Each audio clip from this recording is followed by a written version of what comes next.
have you with us today. Today is August 7th, 2026. This is our very first time hosting Professional Speakers Day. And we like here at Perfect Publishing to begin everything we do with prayer because that is how important God is to us and how important it is for us to set the tone for the day. And so we invite Dr. Ross, aka Dr. Smile, to share a prayer with us, and then we're going to bring up our host for the day. Good morning, good morning, good morning, Perfect Publishing and professional speakers. I love this, the month of August, just being new beginnings for a new encounter that we are going to take over. I want to share Isaiah 58:1, the part B of it. Cry aloud, do not hold back, raise your voice like a trumpet.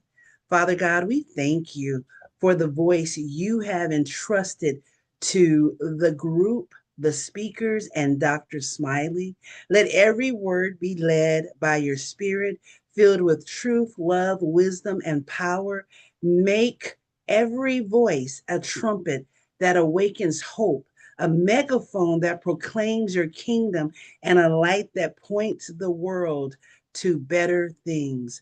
Open doors no one can shut and amplify everything to influence with your glory. And let every message bear lasting fruit. In Jesus' mighty name, we say amen, amen, and amen. Amen. Thank you so much, Dr. Ross. Thank you for being here with us. And now we are going to invite our host for today, Dr. Michelle Mraz, to come to the stage. Dr. Michelle, welcome. Thank you for having me. Good morning, everyone. Being here. Thank you for, and you are the epitome of special professional speaker. So what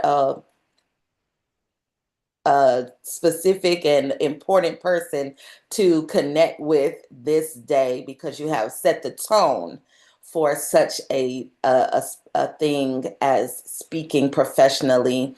And so thank you for hosting our first segment. And I want you to just talk about what it is to be a professional speaker and why this day is important before we get started with your speaking moment. Okay, so I'll explain the day and then go straight into my talk. Okie dokie. Well, thank you so much, Tanisha. Well, my name is Dr. Michelle Mraz, and when I started this journey as a professional speaker, I was not a Dr. Michelle Mraz. I was Michelle Mraz. Now, I am currently a global speaker, inspirational speaker. I've started with a TEDx many years ago, and now I have about 43 books. I'm in some movies. I've got a music album out, and I travel globally, lifting up people, resiliency and self-leadership, and becoming the best version of themselves unapologetically. Now, becoming a professional speaker wasn't something that I expected to do. Guess what? Dr. Smiley's here. Come on, Dr. Smiley, come talk to me. I don't have speakers or people to, but I promise you, I believe they are as well. Okay, well, come on. Are you on? I'm on, I believe. There you are. Yes, there you are. So, Dr. Smiley, I mean, you met me at the very right when, well, no, about a year or two after I already exploded around the world. But I met Ken, Dr. Smiley, at an ultimate speaker competition in Orlando. And he told me, you're going to win. And I went, yeah, right. Click, click, click. He's taking pictures. You're going to win. And how many years later? And I did win. I won it for sure. And Dr. Smiley, thank you for proving me right. Yes, I had to make sure that you were proven right. But he and I have become friends from that moment, and we have not left each other since. And what's so beautiful about being a professional speaker is to have someone who will highlight you and move you through your journey. So I'm already a speaker. I'm already traveling. I had 2 books, but being part of the circle of Dr. Smiley exploded my career because although I could speak, I wasn't very good at connecting and staying connected with people around the world. And I know a lot of you out there do that. You speak on a stage and then you're like, thanks, everybody. See you next time. And then there's no next time because you don't have the connection. And that's what Dr. Smiley brought in my world, was making that real connection and staying connected, writing books and staying together and making a community of like-minded, amazing people who like to smile and believe in love and integrity and all. I'll Well, shut I'm up so now. glad Give it that time. I'm so glad that you opened it up. And I was with Kevin Smith, the King of Kindness. He has a movie and all this stuff. So that was my little delay. And I just want to say thank you for getting started, because a professional speaker always can.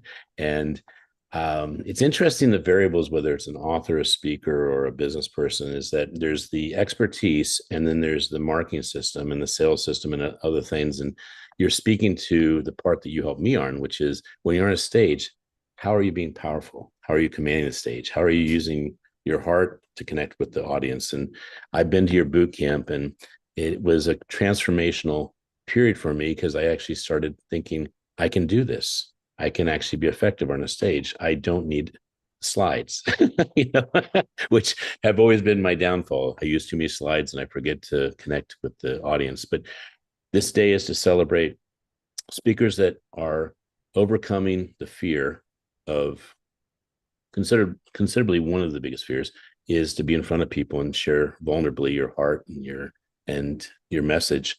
And it has been the biggest difference after I did your boot camp for that to happen. And the second thing is, how do you get more stages? What are you doing to market yourself? Where are you getting the testimonials? And the third, I think, is how do you monetize and connect with the audience so that they become your tribe? Because I think you said it best when you said your tribe is your vibe. Yes, I did. But I have a virtual, so you can't see my sign behind me. But the other Right. thing about what happens with Perfect Publishing is right now, all the speakers that are coming on to this live session today are all getting a segment of them talking today. And what's beautiful about that is, how do professional speakers get speaking gigs? People have to hear them speak. This is one of the ways you can do this. They're going to all speak about why they do what they do, why they are a professional speaker. And then they will get off of our YouTube page on Perfect Publishing, their segment of what they talked about. And if someone says, hey, I want to hear you talk, I didn't hear you talk before, they can send this segment to that person or that organization and say, this is me, this is who I am. It becomes part of their sizzle reel, really, is what they could do. Right, Ken? Right. And you look very nice today. And I love that backdrop. When I come in for my next round, I will be wearing the backdrop, and I won't match that shirt, but I mean, I have a shirt that's kind of close to that. Okay. Well, I have 5 minutes to talk about why why I'm a professional speaker. So I'm going to boot you off because I've got 5 minutes, And and then I'm going to bring our I very first speaker in. I'm very grateful for you. Thank you for taking on this day and helping all of us be better on the stage. Oh, thank you. I love Perfect Publishing, and I love everybody around us. So, Can I anyways, say one last thing? sure. Is the book is your business card. And when you give a business card that's powerful, you get to be powerful on a stage. That's the last thing I'll say. Oh, well, and the thing is about the book. Books are so important for professional speakers because it's more than just your name on a card. It's a little bit of who you are, what you do, and why you do what you do. And so it becomes a calling card that is far more powerful than any business card can ever be. Now, these talks that we do on the Smile channel are great tools to use or start building them into a sizzle reel of little pinpoints of what you speak about, so that when people say, what do you talk about? Instead of sending them a list of topics, you can send them clips of a video clip of things that you've done here on Perfect Publishing. So anyways, let's go back. Who am I? I'm Dr. Michelle Moras. I am a global speaker. I train speakers to get on bigger stages. I've been doing this for about 15 years now, I think. And it's what I love. And what I wanted to do, be part of this Professional Speakers Day. I'm about to actually get on an airplane in about 2.5 hours, but I wanted to be part of Professional Speakers Day because my calling in life is to turn on that desire to speak and share your word around the world. Why? Because I believe that when you have this inkling to speak about something, or you feel called to speak about something, it doesn't mean you're supposed to speak about it in 10 years when you're ready, or maybe 15, or when your kids graduate, or after you wrote the book, or once you get your doctorate, all the excuses that people have to become a speaker. I believe when you get the calling and you're told, you should probably talk about this, you should talk about it now. And as you are talking about whatever you're talking about, you should be perfecting it, growing it. Basically, jump off the cliff and grow wings on the way. So learn how to speak as you're speaking, because as one of my mentors said way, way back when, stage time, stage time, stage time. And every time you get on the stage, you learn something new about how you present and who you are, and how your audience, your particular audience, connects with you and why. When I first became a speaker, I thought I was talking very serious, and had these great stories, and people would laugh in my stories. And I found that I have a great amount of humor telling stories that are kind of painful. So it eases the pain. The important thing about being a professional speaker is the world needs happy thoughts. We all watch social media and we all know it gets kind of dark out there. And what professional speakers do is not only do we uplift through our own personal stories, but we uplift and give hope by our knowledge and expertise that we share to the world. So I will probably talk later on in about 45 minutes or so. But right now, what I want to do is bring on our first speaker. And what's beautiful about each of the people you'll hear today, everyone has their own expertise. Each one of them are special in their own way. And yes, I do sing. And I'll probably do that later because that's what I do. But they're experts in their fields. And today you get the honor of being able to hear them all concisely in 5 minutes each throughout the rest of the day. And you'll be able to learn who they are, what they stand for. And if you're out there looking for someone to come speak at your next event, this is the place to be watching, because you're going to be hearing from many speakers at 5 minutes each, seeing how they present and realizing, hey, I need that person. Oh, I didn't even know I needed that person. And I encourage you to stay. And if you can, share the link here for the YouTube page on the Smile channel, and bring in the rest of your team. Say, hey, listen, we should be watching this Professional Speakers Day at Perfect Publishing, because we need speakers for our next 5 events, and they're all here. So let me bring on our very first guest professional speaker. Our next speaker, he equips leaders to unlock people's potential through practical people first leadership. He draws on 4 decades of experience. He inspires audiences to build trust, lead with purpose, and achieve lasting results. His name, please welcome Merv Jerzak. Hi. Take it away, Merv. Thank you. Hey, a long time ago, before my hair was quite this color, I was given my very first major project management role. Our company had won a large project to develop a statewide computer system for a large U.S. state. Well, partway into the project, my boss came in to me and informed me that our project sponsor was going to be on site next week to get a full review of how our progress was going. He was a good boss. He helped me put together the presentation. We looked at it, we practiced it, and then he promptly left town. Not only was this my very first project management role, it was my very first formal presentation, and I bombed. That was over 40 years ago, and it still haunts me today, ladies and gentlemen. But fortunately, my sponsor, or the sponsor for the project, was sufficiently satisfied with the information that I had given him that they didn't cancel the project or pull their funding. And when I speak of this experience today, I describe it like this. 3 things happened to me that day. Number 1, I managed to cram 20 minutes of information into 2.5 hours.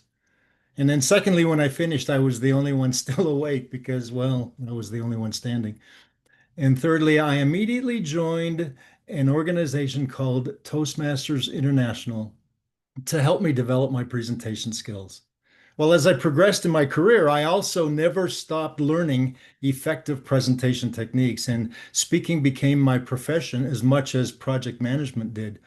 So, whether I was facilitating a meeting or influencing a client's decision making or speaking on major stages to large audiences, my ability to communicate became the most important asset to me as a professional, not just as a professional IT project manager, but also as a professional speaker. And so to me, if I consider professional speaking, say from a selfish perspective, it's propelled me in my career far further than my technical or my leadership skills. But I don't want to just look at it from a selfish perspective. I want to look at it from the fact that I've also been able to influence my teams and individuals around me.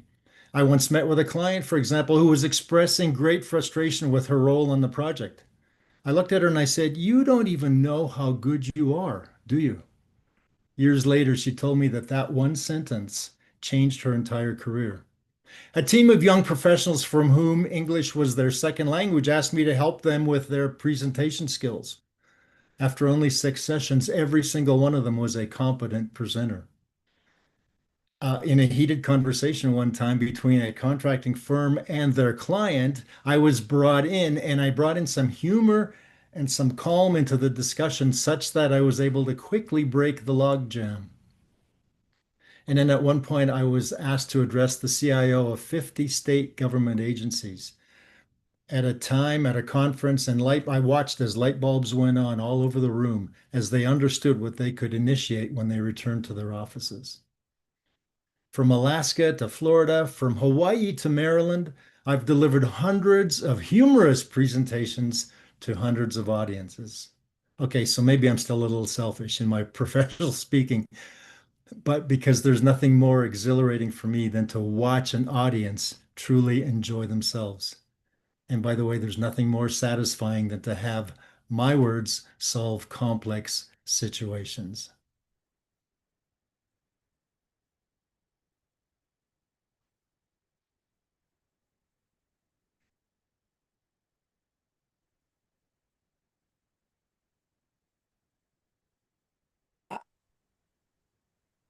Well, hello, Merv. I didn't know you were a Toastmaster. I'm a DTM, and that's how I started my career in the speaking world. Also, I did DTM and then ended up doing a TEDx and just exploded. It was amazing. I'm a DTM as well, but today I stayed in time. A DTM stands for don't time me, but today I think I stayed in time. Exactly. Actually, I was waiting for like one more minute on you, so I'm like, he's early. That's why I didn't come up. I'm like, he's got another minute. Well, thank you Well, so much for. I know that when you edit, you can cut out the dead space at the end. Oh yeah, that's easy peasy. I just left you hanging there because I thought you had like another 30 seconds. But Oh, Merv, thank you for joining us, and I look forward to meeting you in backstage again. appreciate it. Thank Bye-bye. you. Thank you. Well, our next speaker is a tech professional turned spiritual life coach who helps high achieving professionals stop living on borrowed desires and find their way back to their self. So, our next guest is Miru. Let's see if I can do it. Parkara. Did I do it? No, No, but it Miru. has a special kind of flavor, so I'll take it. Okay. Thank you so much, Miru. Take it away. Thank you so much. Thank you so much for having me. My name is Miru. I am originally from Transylvania. I think you've all heard of this mythical place. I spent indeed over 16 years in tech and in corporate in high pressure, high performance roles. Now I'm a spiritual life coach, and I sit at this intersection of two worlds that people usually do not think belong together: the structural, analytical world of tech and corporate life, and the more intuitive world of alignment. And my mantra is feel more, think less. And I will never tire of speaking about this. A little bit of story about myself. A few years ago, I was sitting on my couch, staring blankly at the TV screen. I was unable to move. I was unable to think. And by every external measure, my life was working great. I had a great job, a great partner, a great trajectory, fun, excitement. Still, I felt so utterly miserable, and I couldn't explain it to myself, and I couldn't explain it to others. Since then, I've learned that that deep unease was actually me living on borrowed desires. And what I understand by that is optimizing for a version of success that was not mine, that did not choose consciously, that I did not choose intentionally. And despite all the external validation, I was continuously self-raising myself. The path towards more ease came to me in the form of a yoga retreat. Now, another fun fact, or not so fun fact about myself is I have scoliosis, and I have spent all my life hearing that I'm not good, for activity. I cannot do yoga because of this. And this moment where I decided to stop telling myself that I cannot do something that I was conditioned to believe is not mine, and giving myself permission to step into this was me starting the work of putting full stop to my self-erasure. The reason why I'm speaking so much about this is because I want to share my learnings and the little bit of wisdom I have with the world, with the people around me, whoever wants to hear this. I hear some version of my story constantly from people who seem to have everything, success, validation, till they feel like they have nothing. I hear things such as something is missing and I don't know what. I'm having success till I feel empty. I need to go back to being myself. These are real words from real people I've worked with, from real people surrounding me, capable, successful people, but utterly exhausted from performing a life instead of living one. So then I take a deep breath and I ask them, what is it that you truly desire? What have you been ignoring lately? What would you do if nobody was watching? And the most important question, whose life are you actually living? Is it yours or is it someone else's? My goal, my mission is to empower people to stop performing for the sake of performance. I want them to start feeling more into what is their true self, what is in alignment with their values, what is in alignment with the way they want to show up in the world. I have the strong belief that we are all unique and we have gifts that nobody else has, and we need to leverage them. It's our responsibility to honor that. It's our responsibility to truly step into that, do the discovery, and then embody it and show up in the world in a way that makes sense to you. And that's how you'll spread joy. You'll build a life that makes sense not only to you, but also to the ones surrounding you. I think the people that I work with and the people with my background, with my story or a similar story, they don't need another framework. They just need the permission and the courage to feel more into what is true to them.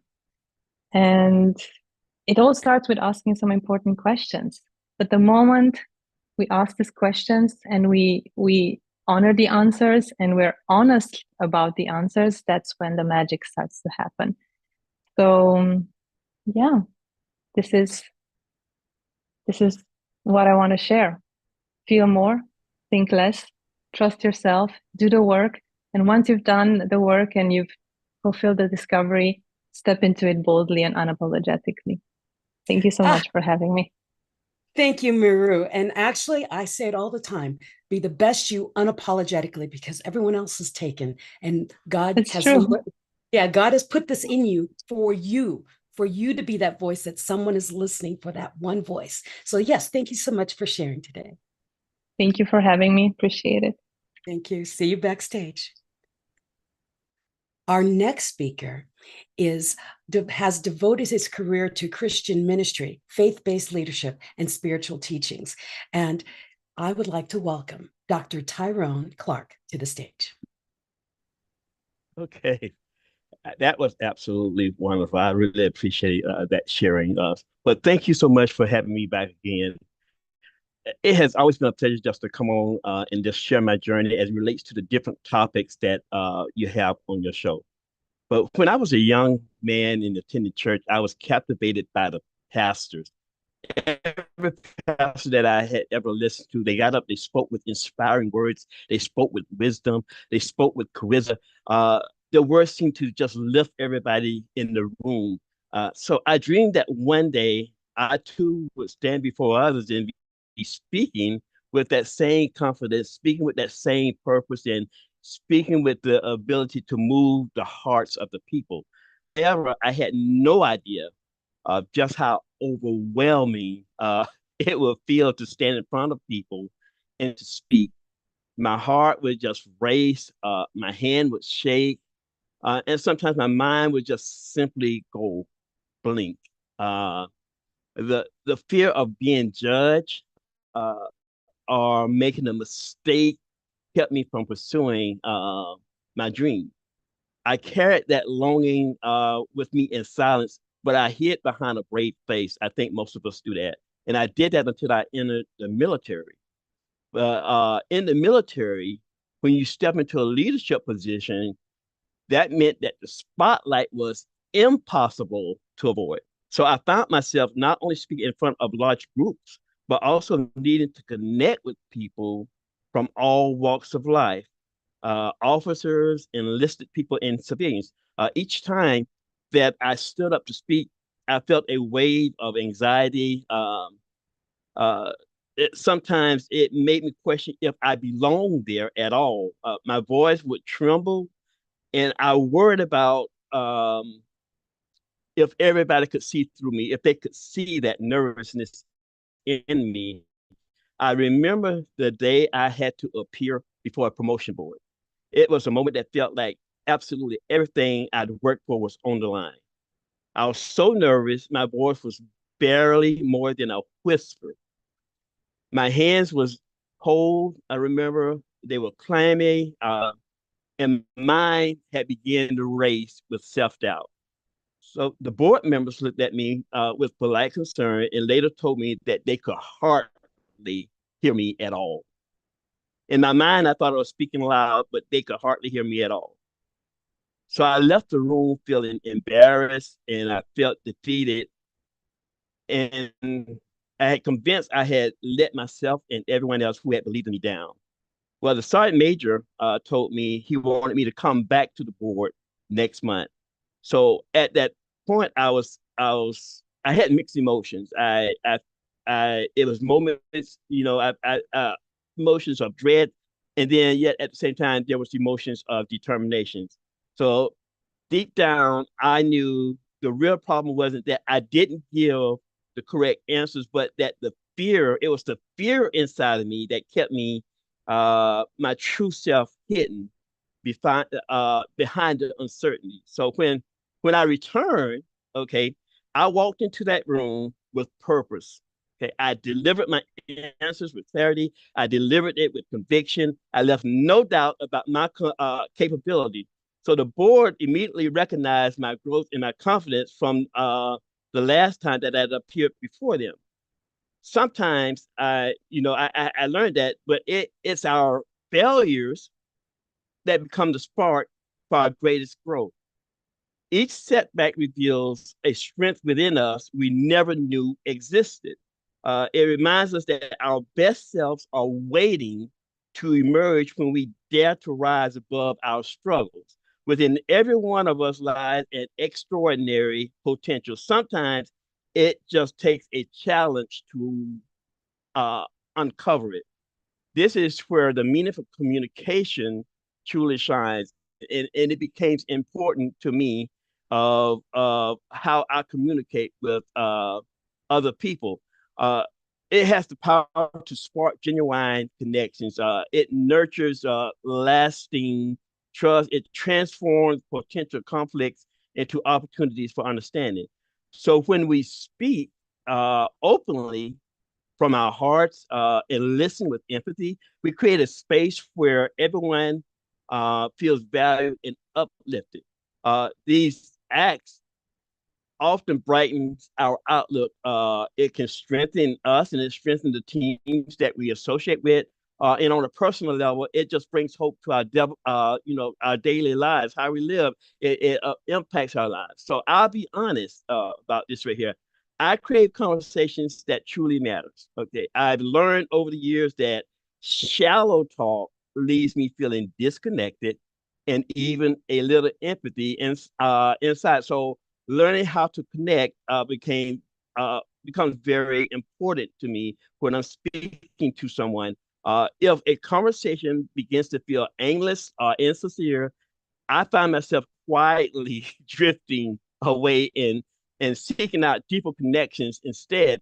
So it becomes important. That connection becomes so important. Where we're at when we're talking to our audience and when we're talking to other people, and then what's the basis of the conversation, and what's the importance of the conversation. So I've realized that I need more than just surface level exchanges. I want to walk away knowing I've grown and that I've helped someone else grow too. Again, it's connecting with people. Why do I It's need important. that? I learn best listening to how people pronounce certain words and how and when they use them, what these words mean. I pick up new words, new language, and I begin to use them, integrate with my own. So I'm very thankful. I like, let's put it this way. I like being around people that's smarter than I am. So that helps me a lot. Well, that's So kind of hard, Dr. okay. Ty. You got a doctor in front of you now. So we appreciate you coming on and sharing and remember and reminding all of us that we all started afraid on stage. And the power of being on stage is owning who you are and being unapologetically the Yes. best you. So thank you, Dr. Ty, for showing with us and sharing with us. Amen. And I'll see you Mm-hmm. backstage. All Mm-hmm. righty. Mm-hmm. Absolutely. Thank you. Absolutely. Thank you. Next up, she is the founder of the Women's Christian Community Business Network, co-founder of the Santa Barbara Business Expo, and creator of the memorable marketing, a personalized approach to branding and visibility for purpose-driven Christian professionals. Please welcome Sandy Go. Good morning. Good morning. Take it away, Sandy. Okay. So I always felt that so my key point is visibility is stewardship. And that's something that I have just recently engaged in because I'm the one that likes to lift others up and raise their visibility. I'm the one that, I don't know, chose the keynote speakers. To me, they were the stars. And so it's been quite a growth process to go from that part of the stage and in the front. And a dear friend of mine is Jim Cathcart, who's one of the, award-winning speakers, and he's always been encouraging. But it always seems like it was for someone else to do. So yeah, my husband Gino and I have raised others up. So this is kind of a new thing. But I wanted to encourage others because I've entered a different season. It's for my mother and father in their 90s, and I realize how important it is for us to share our stories, because once we're on the other side of this side of heaven, we won't have the voice here. So we need to take advantage of that. And what if, the greatest cost of our discomfort is that our message is never heard? And there's, parts of history that are lost. And it's our responsibility to share our experiences, the wisdom that God has blessed us with, and we need to pass it on to the next generation. There's others that are going through hard times or, good times that we've gone through that we can help them. And it's um, through sharing it. And if no one sees you, it's not going to get out there. So, and that's where the importance is for us to get out and accept those invitations to be interviewed. And that's something that I'm actually starting to do myself, is inviting people so that they can go live with me on Substack and share their story and just get it started. A lot of people just wait for that right time. They don't think that they're prepared. They don't have enough to offer. And that's one of my gifts, that I can identify their special gifts and help them. And I know, we don't like to brag about ourselves, but I can brag for you. So I really appreciate, these conferences where they have these professional speakers and they have this gift of expressing things, so and delivering the messages. But each one of us, no matter what, there's no comparison. Each one of us has a responsibility of sharing the answer. You know, Jesus said that you're the light of the world, and that we should let your light shine. And how do you do that? It's, you know, we have to get out there. And if you're, you know, not out there speaking, you can start, you know, with writing and then speaking. But you're when you're speaking, you're not simply building a platform. So it's not all about you. And that's another thing that I think a lot of us get self-conscious of, that we think that it's about us. No, it's about those that need to hear your message. And when you're, you know, you're speaking, not building a platform, you're building bridges, you're extending invitations, you're becoming available for God to use. And you never know. So even if you, when you think of the short recordings, let's say you deliver even like a 30-minute message today, well, you never know, because if it's recorded and shared, then God can use it to reach people years later, even, you know, beyond your time here. But just think, you know, speaking is kind of a ministry, that your words have the power to encourage somebody, and your experience shared can help somebody to get out of the rut that they're in. It might be just one encouraging sentence that you provide that connects with them and helps them to um, get to the next step and have that hope. Our world needs more positive messaging, and they need you. They need you to share your message. And you know, I hope that, you know, this, you know, there's something that I said or something would encourage you, no matter what, no matter how old you are.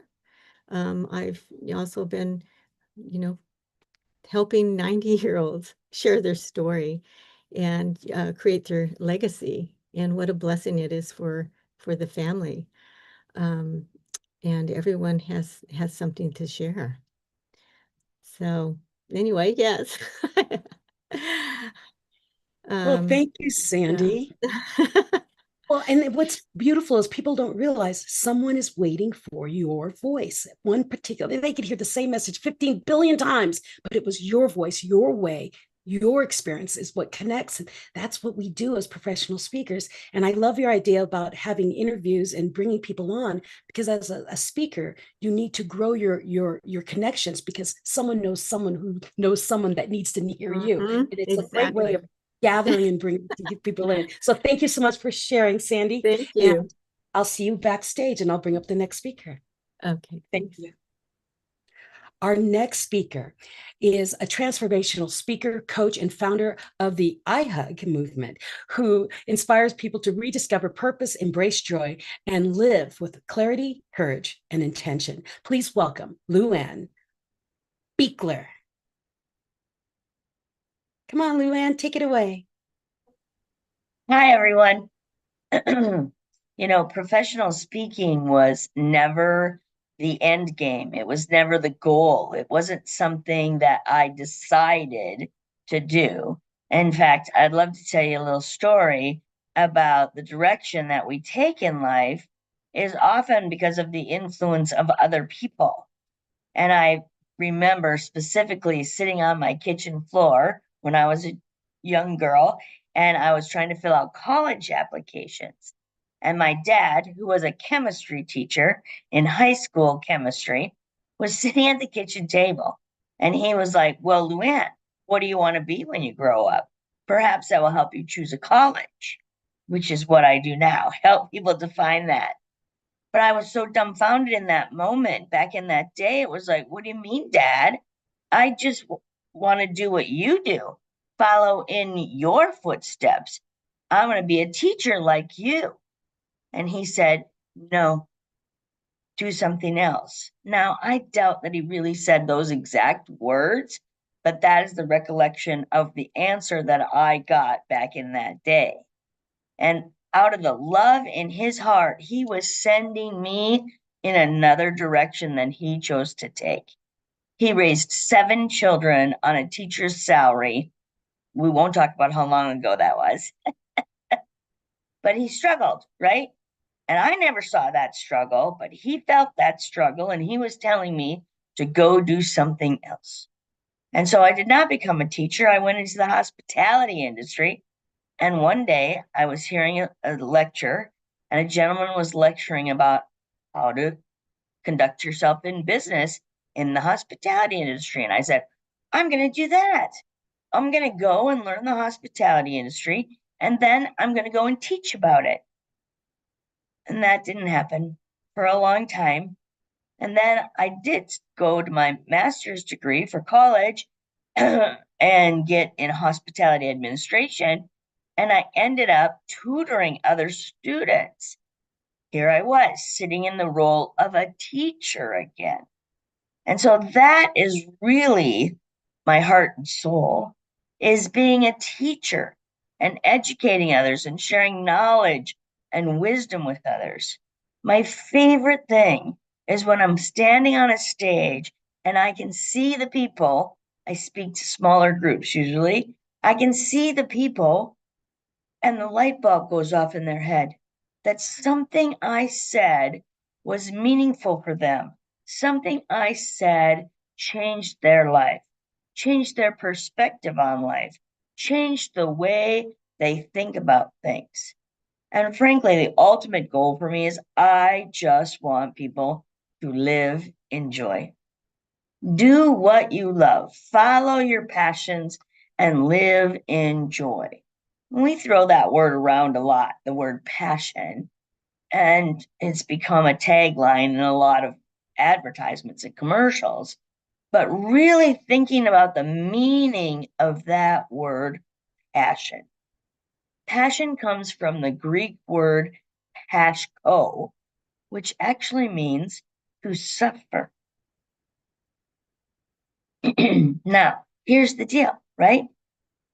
Passions are those things you love the most. Do we suffer? Do we do whatever it takes to achieve that passion? I often relate it to raising children. I don't know how many listeners have children, but if you've raised children, right? Because we love them so much, we are willing to do whatever it takes to help them succeed. And that is what following your passions is about. It's about knowing the joy and love on the other side that we're working towards and achieving that. And so when I speak to an audience and I can see that spark, they call me the little spark, by the way. If I can see that little spark in their eye, that they learned something new that's going to help them to live in joy and succeed in joy, that is what I want for people in this life. If you want to talk more to me about finding your passions or your joy, you can find me at luannb.com. It's just that easy. Thank you so much, Luann. Yes, the teacher in you is the teacher in us, right? We get on stage, we are teachers. And I love that. Pasco, Latin for to suffer. And we suffer when we have passion because we will do anything to do what we do. I love that. Thank you for teaching me that one. That's new to me. So have a wonderful day. We'll see you backstage, and I'll bring on our next speaker. Bye-bye. Our next professional speaker is a brain-based communication strategist and speech-language pathologist who helps speakers close the applause gap by guiding every brain to one clear yes, turning applause into paying clients. Please welcome Florence Callender. Take it away, Florence. You can give the best speech of your life and still lose the person who needs your message most. You delivered the words, they heard the words, but the message never reached them. I am Florence Callender. I show speakers how to turn more of their talks into clients by structuring the message so every thinking style in the room can understand it, trust it, and take action.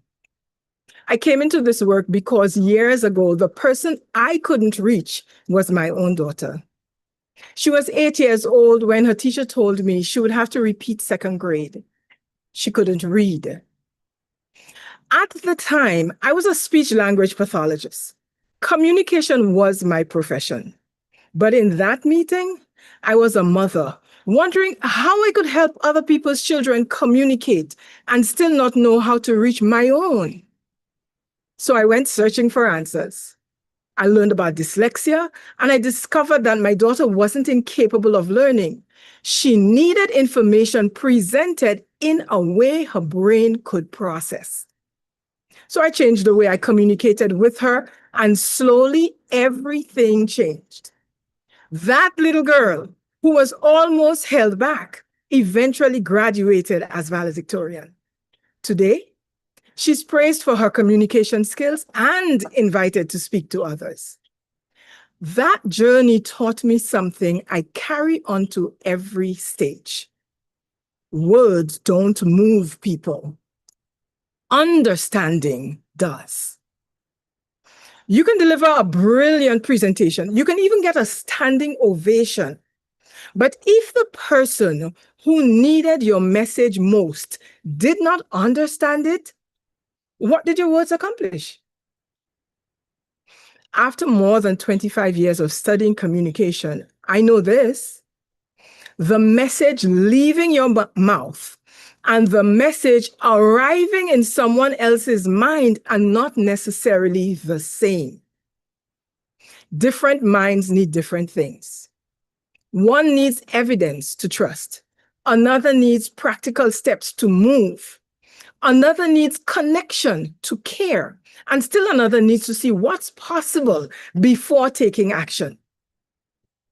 Speaking is about building a bridge between what we know and what someone else can understand.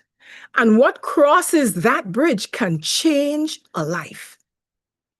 A business owner hears one idea and changes the future of a company. A parent hears one explanation and sees a child differently. Someone who spent years believing, maybe I'm just not capable, discovers they simply needed information presented differently. And an 8-year-old girl struggling to read discovered that she was far more capable than anyone realized. I work to make sure fewer people are left behind because a message wasn't structured for the way they think. Somewhere in every audience is someone who needs what you know. And our responsibility as professional speakers is to make sure our message can reach them. That's why I carry this conviction onto every stage. Every message deserves to be understood, and every brain deserves a message it can understand. When your voice creates understanding, it can change someone's future, because clarity changes everything.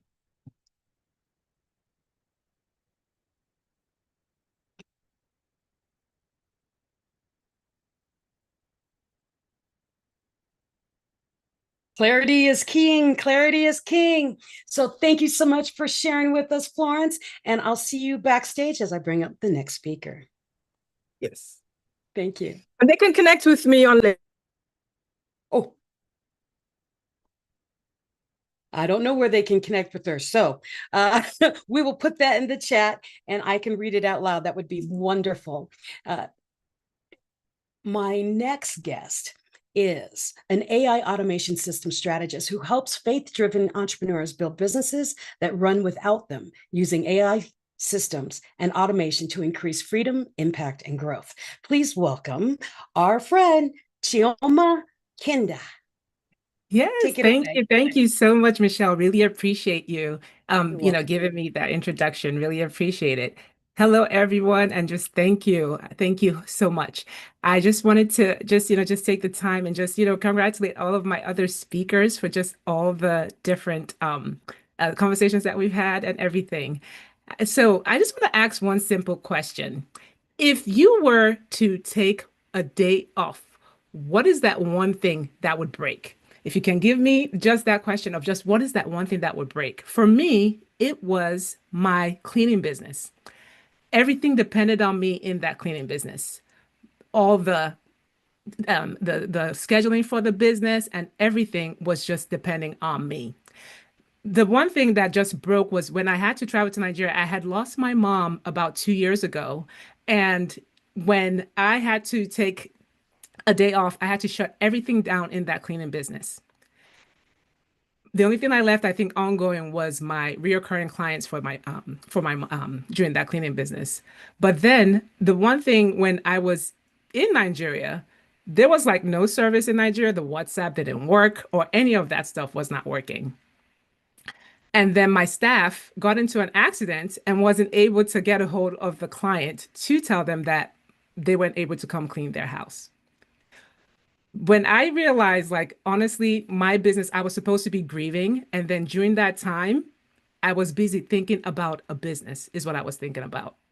That's why when that incident happened, I then implemented what was called my run framework, where I was able to just have things in place so that whenever this happened again, whenever I just took 2 weeks off, whether it be was just with life or with anything, I was able to have things in place so that I could just relax and everything just still went on in that business.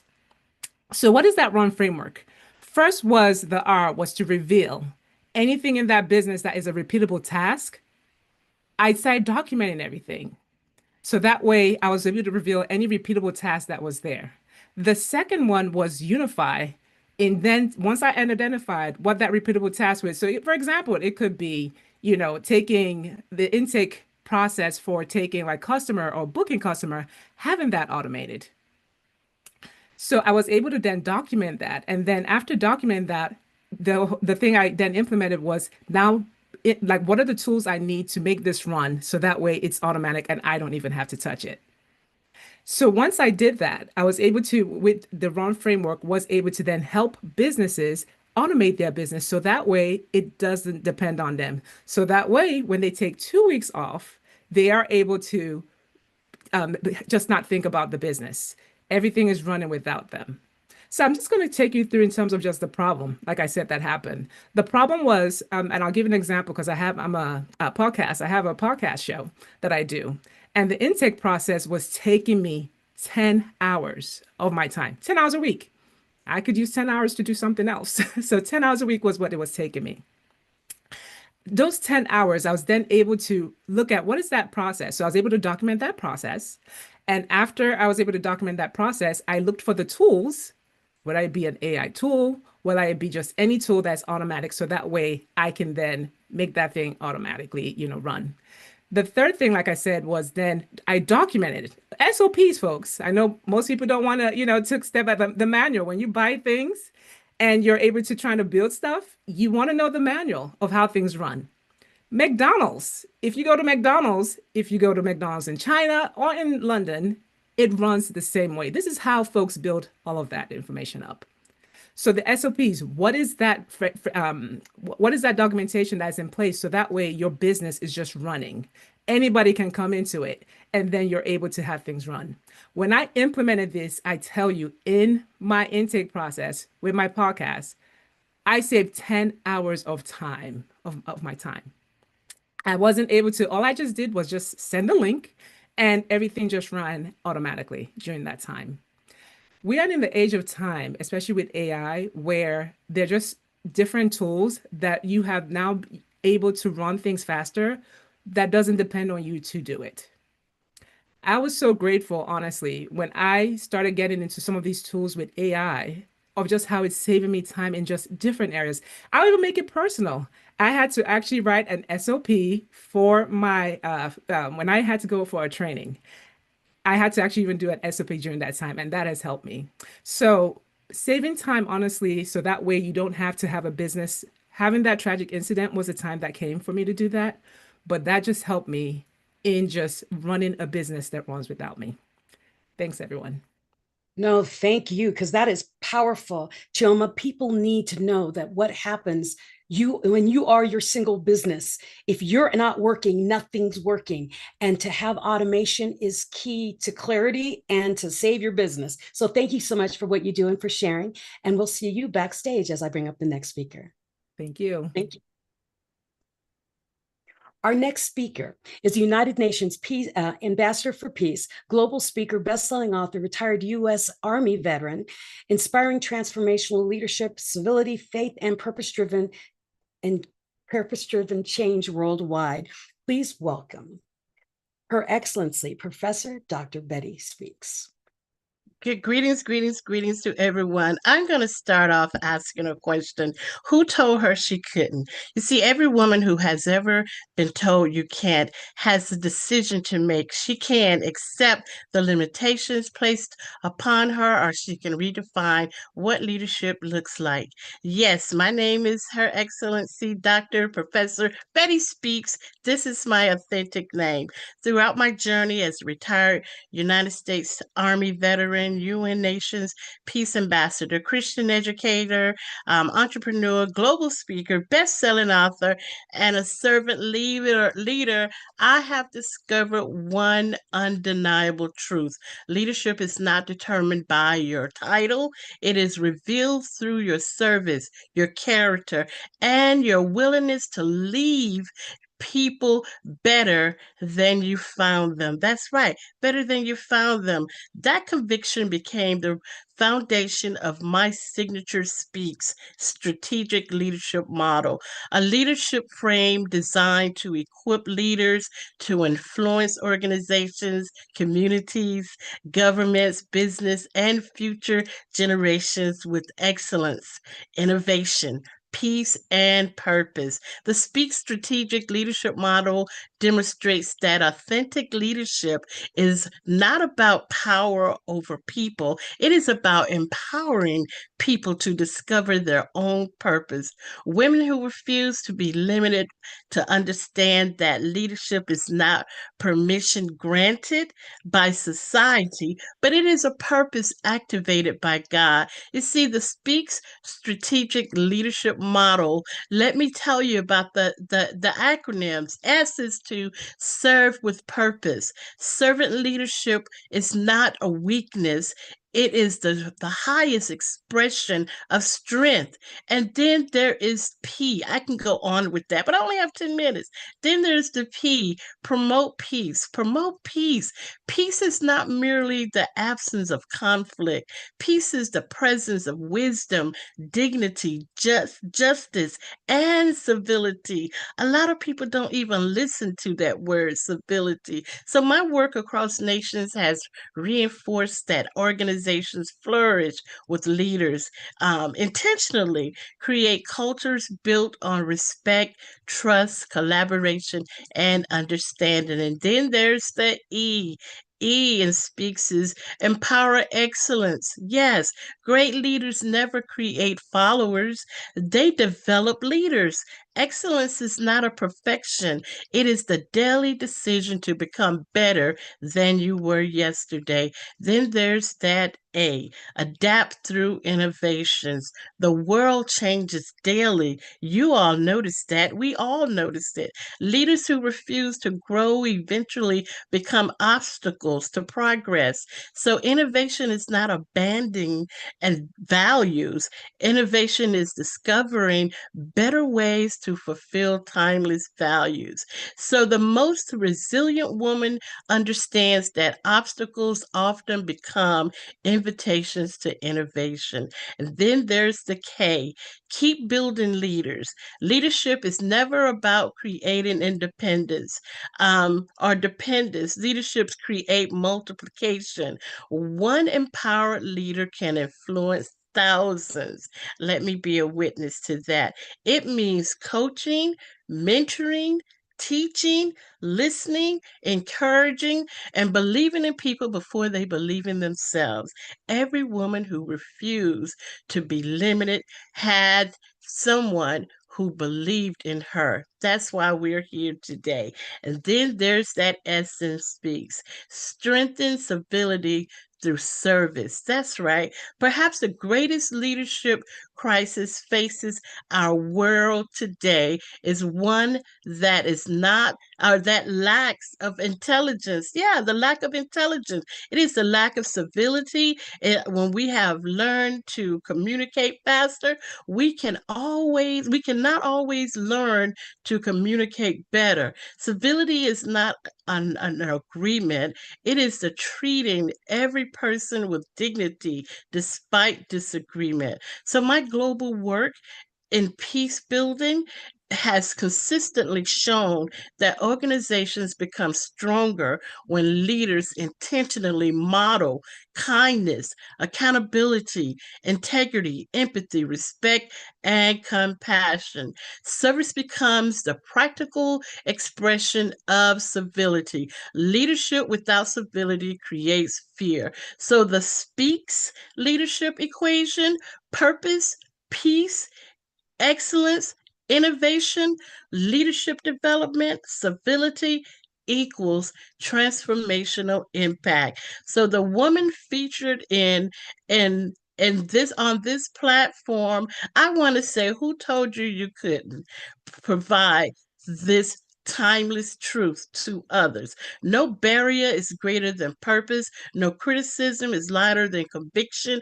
No limitation is stronger than resilience. So you all have to refuse to allow stereotypes to define themselves. They have to refuse to allow fear to silence them. I'm talking about my women, and I know that there are men in our audience today too, but I love empowering women as well. So I want to say, we serve, we build peace, we empower excellence, we embrace innovation, we develop leaders, we strengthen civility, we transform leadership, we serve leadership, we leave legacy in the word leadership. So this is my speaks, not only because it's my last name, but I love speaking the truth. So I am asking you to ask yourself these questions every day. Am I serving with purpose? Am I promoting peace wherever I lead? Am I empowering excellence in others? Am I adapting others to innovation? Am I intentionally building new leaders? Am I strengthening civility through my service? My name is Betty Speaks. I have a declaration for you. I choose to lead. I choose to lead with purpose rather than position. I choose peace over division, excellence over mediocrity, innovation over stagnation, mentorship over self promotion, and civility over conflicts. You see, the speak strategy within me is my leadership model.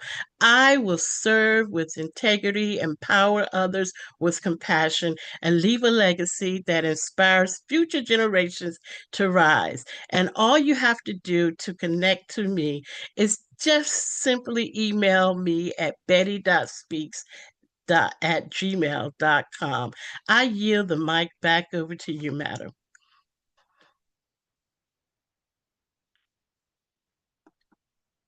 Well, thank you, Her Excellency. I love that title. I love it. I love it. And I hope to cross paths with you, because that is what's beautiful about being a professional speaker, is that integrity, that lifting, and knowing it's not about me, it's about the people I serve. And to do that with the honesty and the integrity of who we are when we show up. So thank you for doing what you do.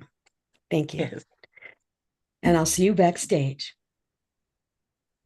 Once again, my name is Dr. Michelle Moras, and I was the host for the past hour, and I introduced you to several professional speakers who may just actually need to be on your stage because you need them from the knowledge that they were sharing today.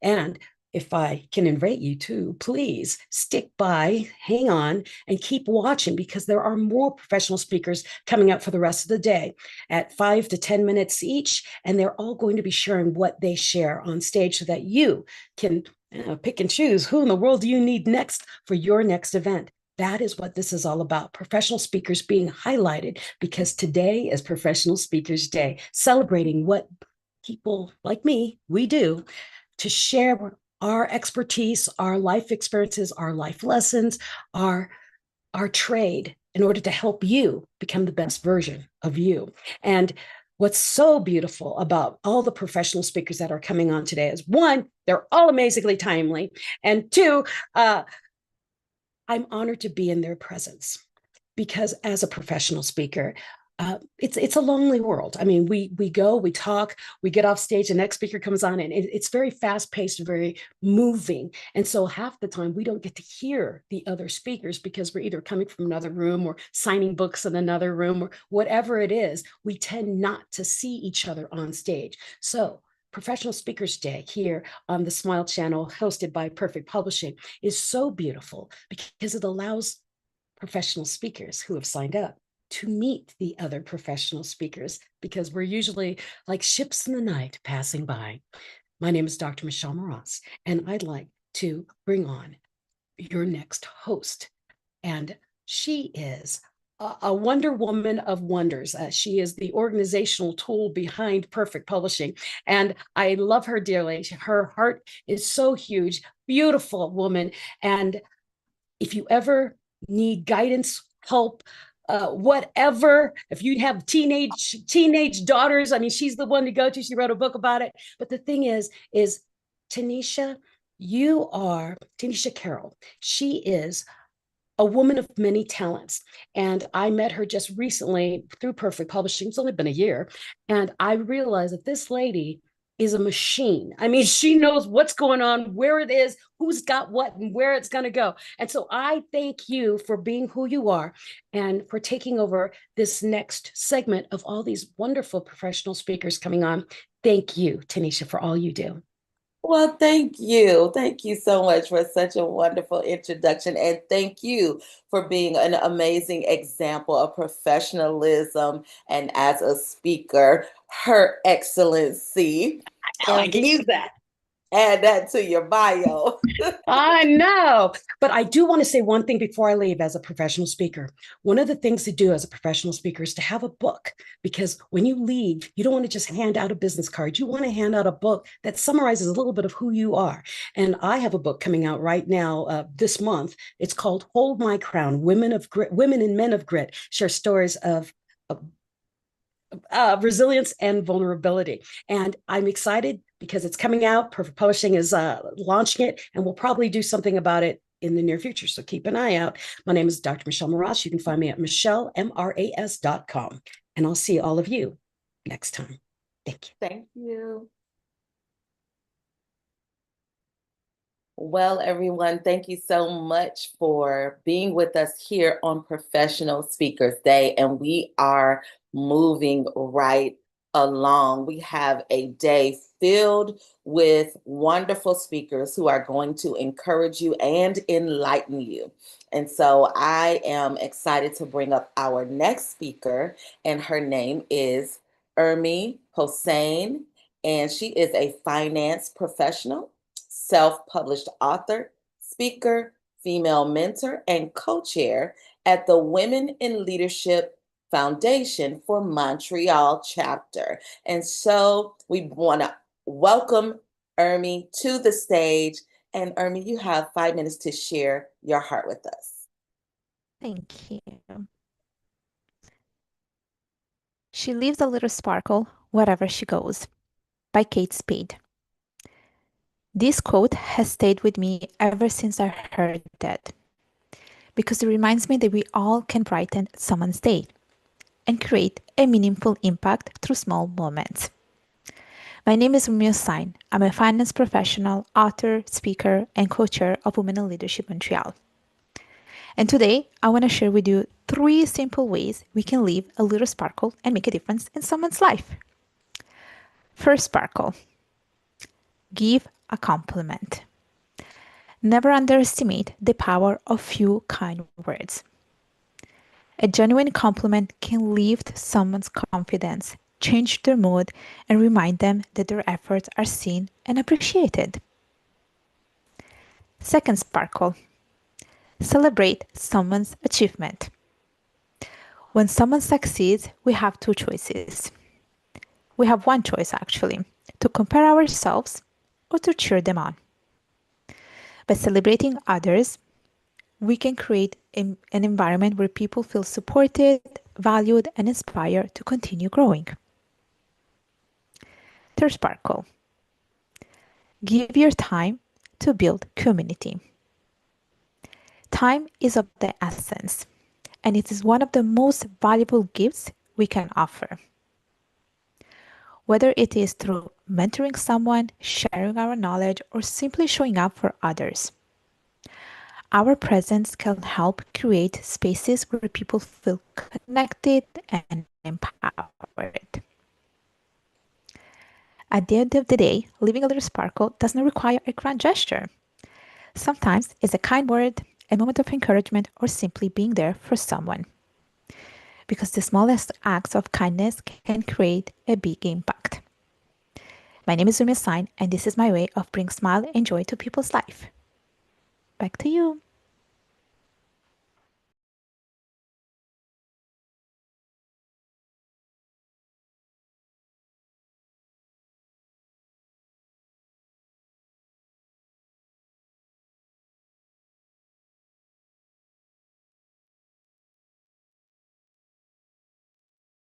Well, thank you, Ernie. Thank you so much for sharing. You had a quick message. I was waiting for you to say some more.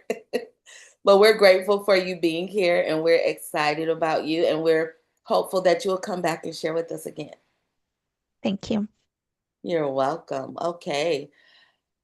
So we are heading forward and we're thankful for our next guest, which is Miss Cynthia Green. Miss Cynthia is the connector. She's known as the connector. She is a relational connection strategist, award-winning entrepreneur, professional speaker, and five-time best-selling author, empowering couples, leaders, entrepreneurs, and organizations to transform connection into lasting impact. So, Miss Cynthia, you have 5 minutes to share your heart with us. Welcome to the Smile Channel. Thank you so much. Thank you so much for having me. I am Cynthia, the Connector Green, your relational connection strategist. Connection changes everything. I believe that every breakthrough in life begins with a connection. Whether it's your marriage, your family, your career, your business, or your community, the quality of your life is determined by the quality of your relationships.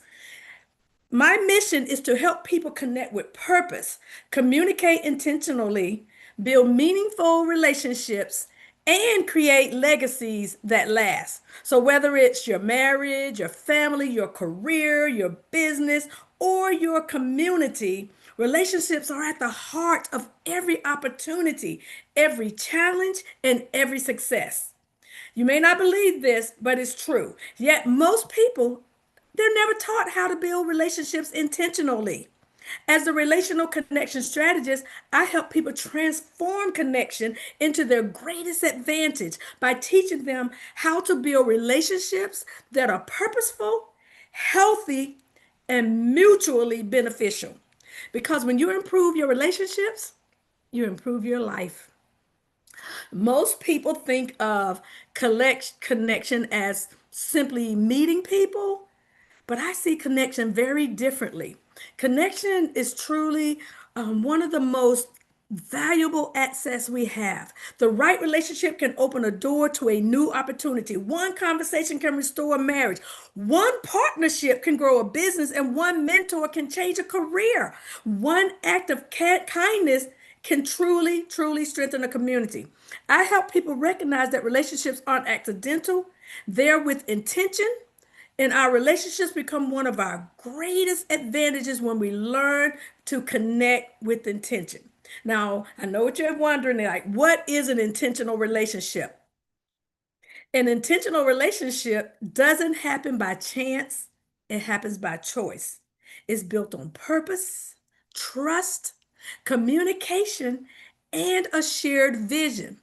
Whether it's a marriage, a friendship, a business partnership, or a leadership team, intentional relationships don't just survive, they grow because people invest in them consistently. So I teach people a practical framework that anyone can apply, and I call it the connection blueprint or the 5 C's. The 5 C's is first, we connect, we build trust. And by building trust, we create genuine relationships. Then we clarify. Discover shared vision by identifying our shared values, expectation, and our vision. Next, we collaborate. We create mutual success by learning how to communicate, solve problems, and work together effectively. That's super important. And then we cultivate. We strengthen the relationship. We strengthen the relationship through consistency, appreciation, and healthy habits. And finally, we create legacy.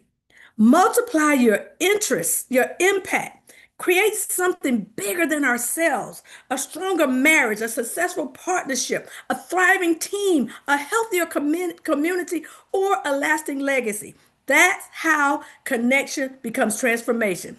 I didn't simply help people build I don't simply help people build better relationships. I help them build intentional relationships that create stronger, healthier organizations, thriving communities, and lasting legacy.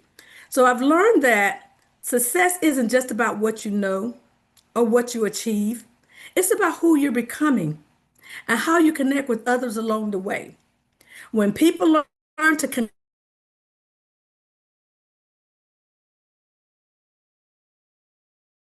that matter, everything changes. That's why I believe every extraordinary life begins with intentional connection. I'm Cynthia Green, the connector, your relational connection strategist. I help people build relationships that change lives and that bring a smile to your face. Well, thank you, Cynthia. Thank you. Powerful connections. That's right in line with what we're doing here at the Perfect Publishing and the Smile Channel. We love that. We love that. So you need to make sure you are here in October for International Smile Day. Okay, I will be. Yes. Yes, Thank you so yes. Thank you much. so much for sharing with us today. And how can people contact you and connect with you? You can find me on all social media at Marriage Built to Last. That's the number two, numeral two, Marriage Built to Last. Or look for me, Cynthia Green with the EENE, Cynthia Marriage Visionary Green on social media also. All right. Thank you so much for being here. You're welcome. Thank you so much for having me. My pleasure. Well, what a wonderful blessing to have Cynthia, and we are ready to move to, we've had a lot of ladies this morning, and now we are allowing the gentlemen to come in and to share this afternoon as we go into the afternoon. And so we want to welcome Ted McLyman to the stage. We're so thankful and grateful to have you with us. He is an author, speaker, trainer, coach, and lieutenant colonel, retired of the United States Marine Corps. There And you how go. you behave, his tag is how you behave with money is more important than what you know. All right. All right, Ted. Well, thank you for being here. And you have 5 minutes to share your heart. Thank you so much. I have something important to ask you and share to make sure you understand that probably what you know about money may be making you broke. You may have a behavioral wealth gap and not even know it. It's when your values and your spending do not align. For example, you want a comfortable retirement, but you buy a new boat on credit and say, I'll start saving after it's paid off. Or have you ever been to a store to buy one or two things and ended up spending a small fortune? Maybe you've even spent hours building a budget only to quit because it makes your head hurt. We all have. It's not your fault. It's the system. I'm Ted McClyman. I'm a reformed former financial advisor. What's that mean? I thought I was doing everything right. I believed the experts. They taught me that we are rational with money. I got the education, the licenses, and the career. But I discovered they were completely wrong. In fact, it's mostly BS. What you know about money may be technically correct, but it may be a disaster for you. So I walked away from traditional financial planning because it fails most people. You need to know why. Understand humans are not hardwired to work well with money. Our ancient brain did not develop for the modern economy. Our default is to stay alive, chase opportunities, and pass on the genes, not taxes or retirement planning. Family and peers create our money beliefs. Culture drives our spending. Technology makes it all too easy to spend. Here's a critical question. Do you know if what you are doing with money is a good fit for you? You need to. Here's a quick story. You asked me to teach you how to drive. We hop on a Zoom call and I sell you my system. Then I send you to my website to watch videos about building a car and watching race car drivers. When you finish, I send you an email that says, "You've got this, drive safe." Man, this is completely absurd. You'd kill yourself.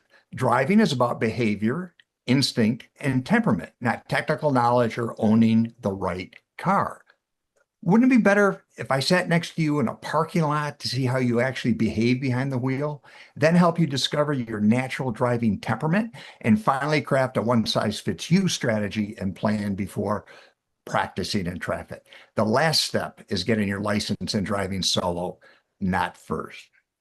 I teach people how to drive money. Mainstream finance gives you theory, technique, pushes you into the world, and expects you to win. That would be nuts. Nobody should do this. Why do we do this? It's dangerous. Here's the solution. I developed my money behavior system, MBS, with actual clients after leaving business as usual and opening my own firm, Apex Behavioral Solutions Group. Once we focused on behavior instead of products, everybody thrived. MBS is the front end that is missing from traditional finance. It focuses on values and behavior rather than techniques and products. I teach a 5 easy step way to create a one-size-fits-you roadmap to close your behavioral wellness gap. Step 1, discover your money values. What's important about money to you? Step 2, uncover your money temperament, how you naturally behave with money. It's your money DNA. Apply your money knowledge, not technical knowledge, but your learning style. How do you process information? Then design your money strategy. It needs to be value-based, behavioral-driven roadmap to close the behavioral wealth gap, delivered according to the way you can use it, your learning style. Step 5 is execute your money plan. That's the tools, techniques, products, and traditional financial services. This is common sense, and it will change what you believe about money and creating wealth. Mainstream finance gives you theory and technique, pushes you into the world, and expects you to win. Well, how's that working out? And why would anybody do this? It's dangerous. We don't do it in any other program. So why do we handle money this way? Traditional financial planning and literacy is broken. You deserve a better way. We are emotional animals who think rather than thinking animals with emotions. How you behave with money is always more important than what you know about money or products you own. If any of this grabs your attention, or you smiled and nodded in agreement, we need to talk. My latest book, Confessions of a Reformed Financial Advisor, yep, it's mostly BS, is your how to drive money manual. And if you smiled when I read the title, I think you know what I'm talking about. It's the book you should have read in school but didn't. I wrote it for folks who would never buy a book about money, but should. In short, it's short, easy read about money behavior, not money. There's no jargon, numbers, or technical BS. I will help you spend smart, the ultimate creation of wealth and peace of mind. Mainstream finance gives you theory and technique, pushes you into the world, and it expects you to win. Why would anybody do this? It's dangerous. So why do we handle money this way? Traditional financial planning and literacy is broken. You deserve a better way. Remember, we are emotional animals who think rather than thinking animals with emotions. How you behave with money is always more important than what you know about money or the products you own. If any of this makes any sense, grab your attention, cause you to smile, or you're nodding in agreement, we need to talk. The book is a must read. I think your kids need to read it if you've got it figured out. But in short, how we're doing things from my experience is not working. It's time for a change. It's within your grasp if you uncover, discover, and embrace your money temperament. Then commit to maintaining your money behavior and manage your behavior before your money. In time, what's important to you about money and how you spend it will align. That's true wealth. Here's a tip. If you want to save a fortune, take a screenshot of my head on this presentation, put it on your phone. Next time you go spending something or making a consequential decision, bring that up. And in microseconds, because you saw my image, your brain will latch onto it and go, wait a minute, I heard this someplace. Should I spend or shouldn't I spend? It's up to you. You have a choice. Again, I am Ted McClyman. I am launching a movement. Join me. We need to change the discussion about money. The level of financial literacy in this country is abysmal. The way most people handle money doesn't work. The gurus and talking heads talk tools, techniques, and process, or be just like me. How's that working out for you? I bet not very well. So I hope to see you. Visit my site. A lot of good information.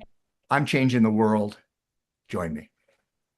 Thank you so much, Ted, for sharing. Of course, you're talking about a very important topic, money, something that we all need and desire to use properly, hopefully. And tell them one more time just how they can connect with you. TedMcClyman.com. You'll see it on my next to my name in the video. It's McLyman, Ted McClyman, and you'll find my background, all the information, good tips. We're building a community. It's going to be exciting. We're moving forward. We're changing the world. Awesome. Thank you so much for being here, Ted. Thank Guys, you.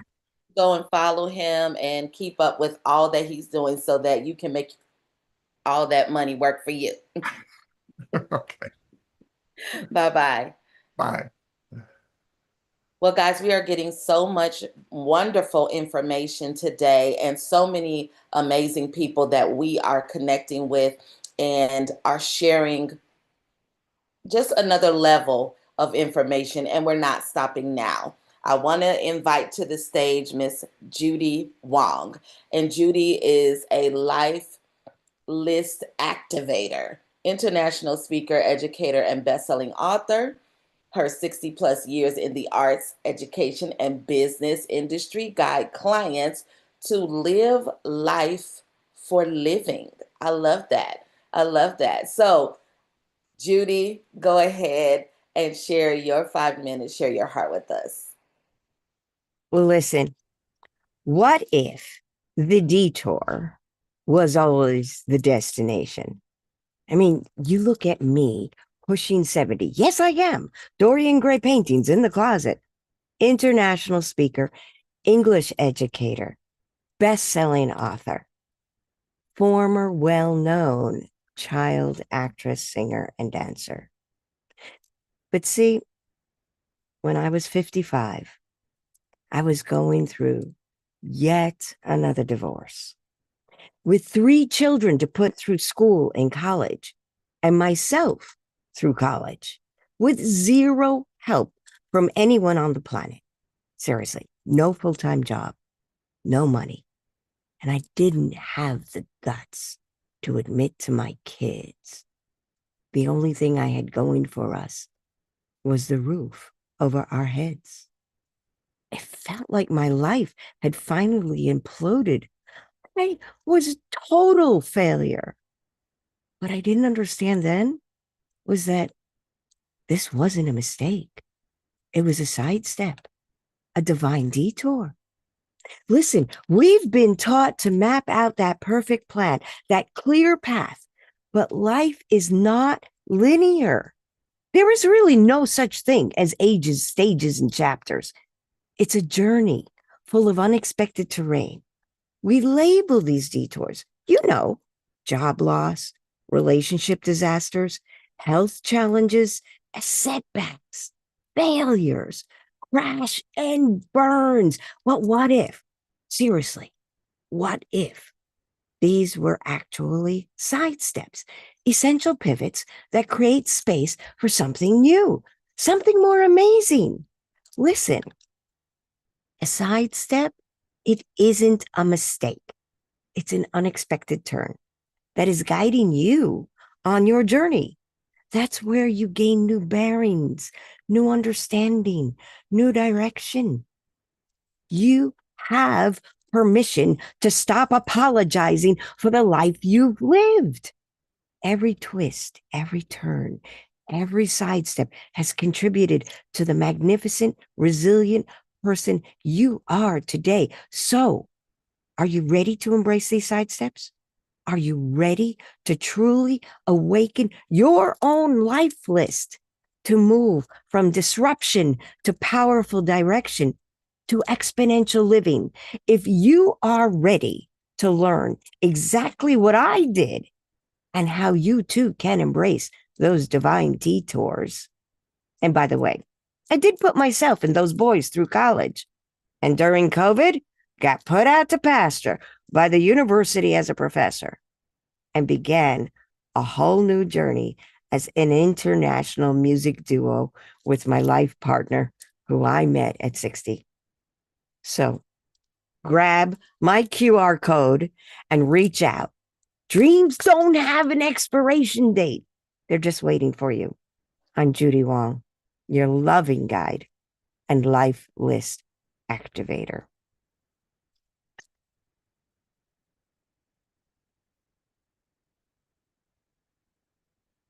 Beautiful, beautiful. Thank you so much, Judy, for sharing all those different pieces. And tell us one more time how people can stay connected with you. You could either go to my website, it's livingoutloud.ain'toveryet.com, or just grab that QR code. Same thing. And Awesome. I love you guys.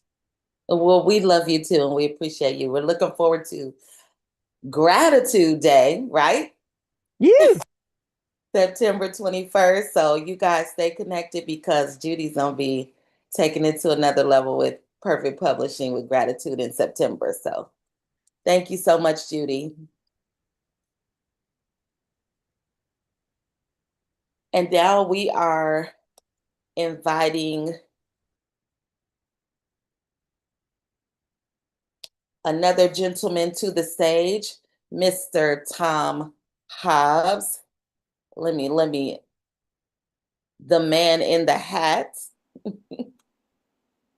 We welcome you to the stage, Tom, and let me tell you just a little bit about Tom, founder of Showing Our Strengths Publications, where he helps families craft stories that introduce the person beyond the disability.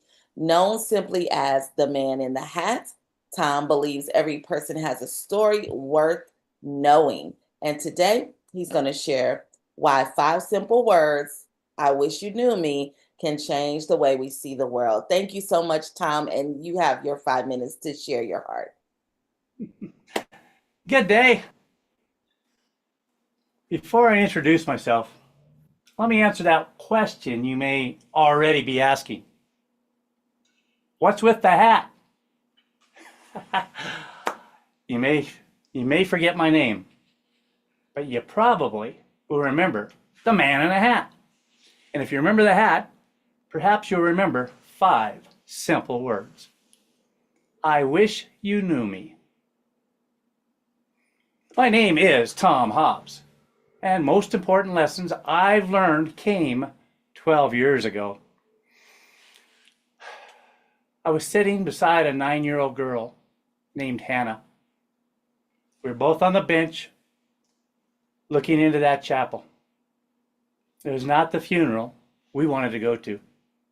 Her aunt, my best friend and business partner. But being the responsible adult sitting on the bench, I needed to do something to support the young girl. So I reached in my pocket, found a toy, gave her a toy, and next thing you know, she's playing with it, is dancing, doing backflips. Come to find out, can even do a one-handed military push-up. Well, pretty cool, Hannah. Does he have a name? Yeah, he's Mr. Yellow. Okay, I buy. Does he have a job? Yeah, he's a travel agent. Oh, what? A travel agent. He takes you to all the greatest nations, you know, imagination, Hannah, how do you know all that? I thought everybody knew that. So yes, toughest day of my life. I thought I was helping a little girl try and smile. Instead, she helped me. 2 years ago, that lesson became Showing Our Strengths publications. We don't write books, we listen. Then together, we craft books from their stories. Yes. This is Will. When you first meet him, you might notice his disability. After reading his story, you notice his smile. You'll discover his artwork, his determination, and the young man he truly is. This isn't a book about Will's disability. It's Will introducing himself to you, perhaps as his next friend. That's why the series is called, yeah, remember those 5 words? I wish you knew me. I wish you knew me. Because beneath what you first notice is a person, hoping you'll pause long enough to know them. Now, a diagnosis tells you what someone faces. Their story tells you who they are. So when you meet someone whose life looks a little different from yours, pause, listen, and look beyond what you first see. You may discover a friend. And when you do, you may discover you didn't change their day. You may have changed your own. Cheers.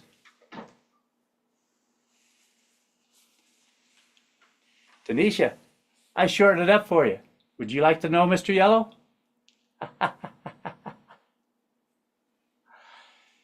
Mr. Yellow has traveled the world. He has his own Facebook page, and people take pictures of him wherever he goes. Matter of fact, he made it to Hobbittown, New Zealand 2 years before I had the chance to travel there. Check him out. Find a reason to share a smile and a reason to remind yourself and others to smile. Wonderful. Thank you so much, Tom. Thank you for sharing your heart. Thank you for sharing about this beautiful movement that you have created. Tell us one more time how we can stay in contact. You can always reach out to showingourstrengths.com. We also are on Facebook as well. We have a few other connections, but showingourstrengths.com. Cheers. All right. Thank you so much, Tom. See you next time. All right, friends. Listen, I am now bringing to the stage our next host, and she is one of our favorite people, and she is a client of Perfect Publishing, and she is Miss Francine Julene, and we invite you to the stage, Francine. Francine is a gift. She is a person she's a retired military. She's an aircraft electrician from the military, and she is a professional development author, children's author, confidence coach.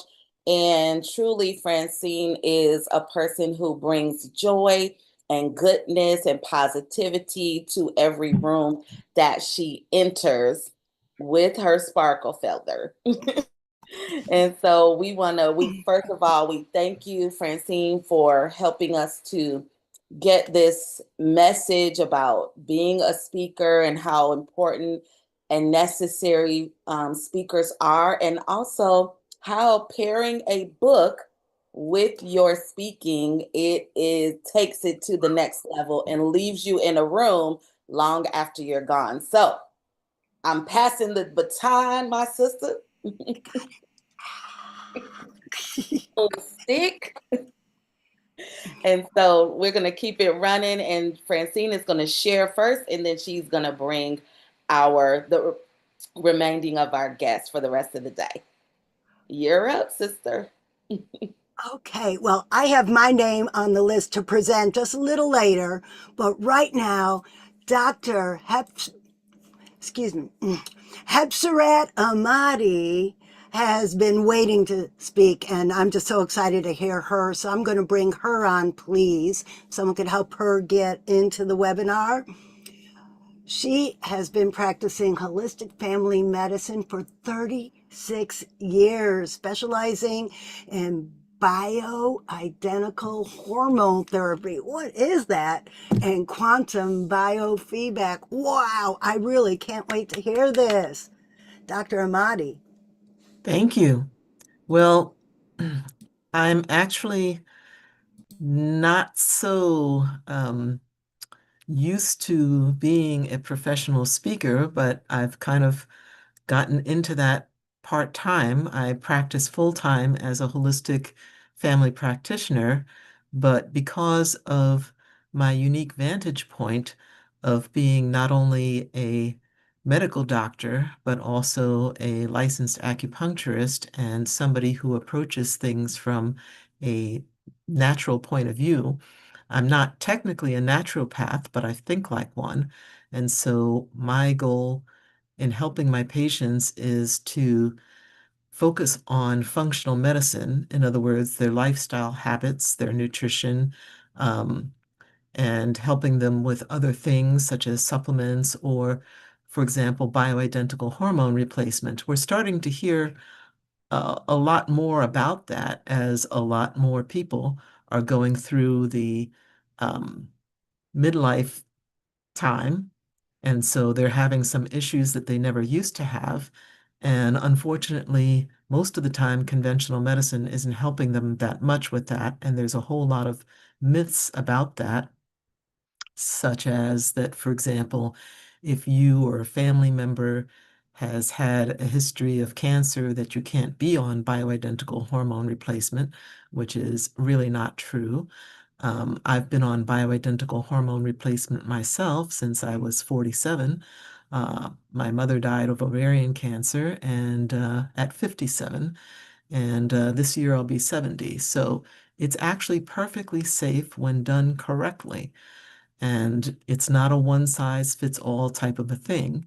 And I actually use quantum biofeedback, that device, to help me to know many things about my patients, as well as what might be the best bioidentical hormone replacement for them. And when I do bioidentical hormone replacement, I'm not just talking about male and female hormones, which is what most people think of. If you say hormone replacement to them, they're thinking about progesterone and estrogen and testosterone. But the adrenal hormone cortisol and the thyroid hormones T4 and T3 are also hormones. And all of those hormones interact with the sex hormones. So, unfortunately, most of the time in Western medicine, the few doctors who do hormone replacement don't take into account what's going on with the patient's adrenals or thyroid, which is too bad because I've noticed that by the time a lot of patients reach their midlife stage, they've actually been so stressed for so long that they have imbalances in their adrenal and thyroid hormones, which most doctors don't tend to address. So I like talking about health and wellness, and I've spoken to a number of groups, such as women's church groups, such as a group for disadvantaged children that was encouraging them to get more education. I like to speak for a lot of women's groups, but I'm open to speaking to women or men because I am so passionate about the topic of health. And I feel that unfortunately, most of the time, people only get exposed to sort of two points of view, either the conventional medicine point of view, which says that you just basically monitor people and manage their illness or disease through using medications or surgery, or the functional medical practitioner who could be, let's say, an acupuncturist or a chiropractor or an herbalist or a colon hydrotherapist or a massage therapist. And all of these people are great in supporting people's health, but they don't have the privilege of being able to prescribe medications or refer patients to specialists or for procedures. And I'm sort of the person in the middle who can do all of that stuff. I prefer addressing people's problems naturally as possible and being proactive about their health, but I can also prescribe medications to stabilize the patient until more natural methods can have a chance to help them. Do you have any questions? Oh, and by the way, I should just say one last thing. One last thing is that the quantum biofeedback device that I use can actually access people's energies anytime.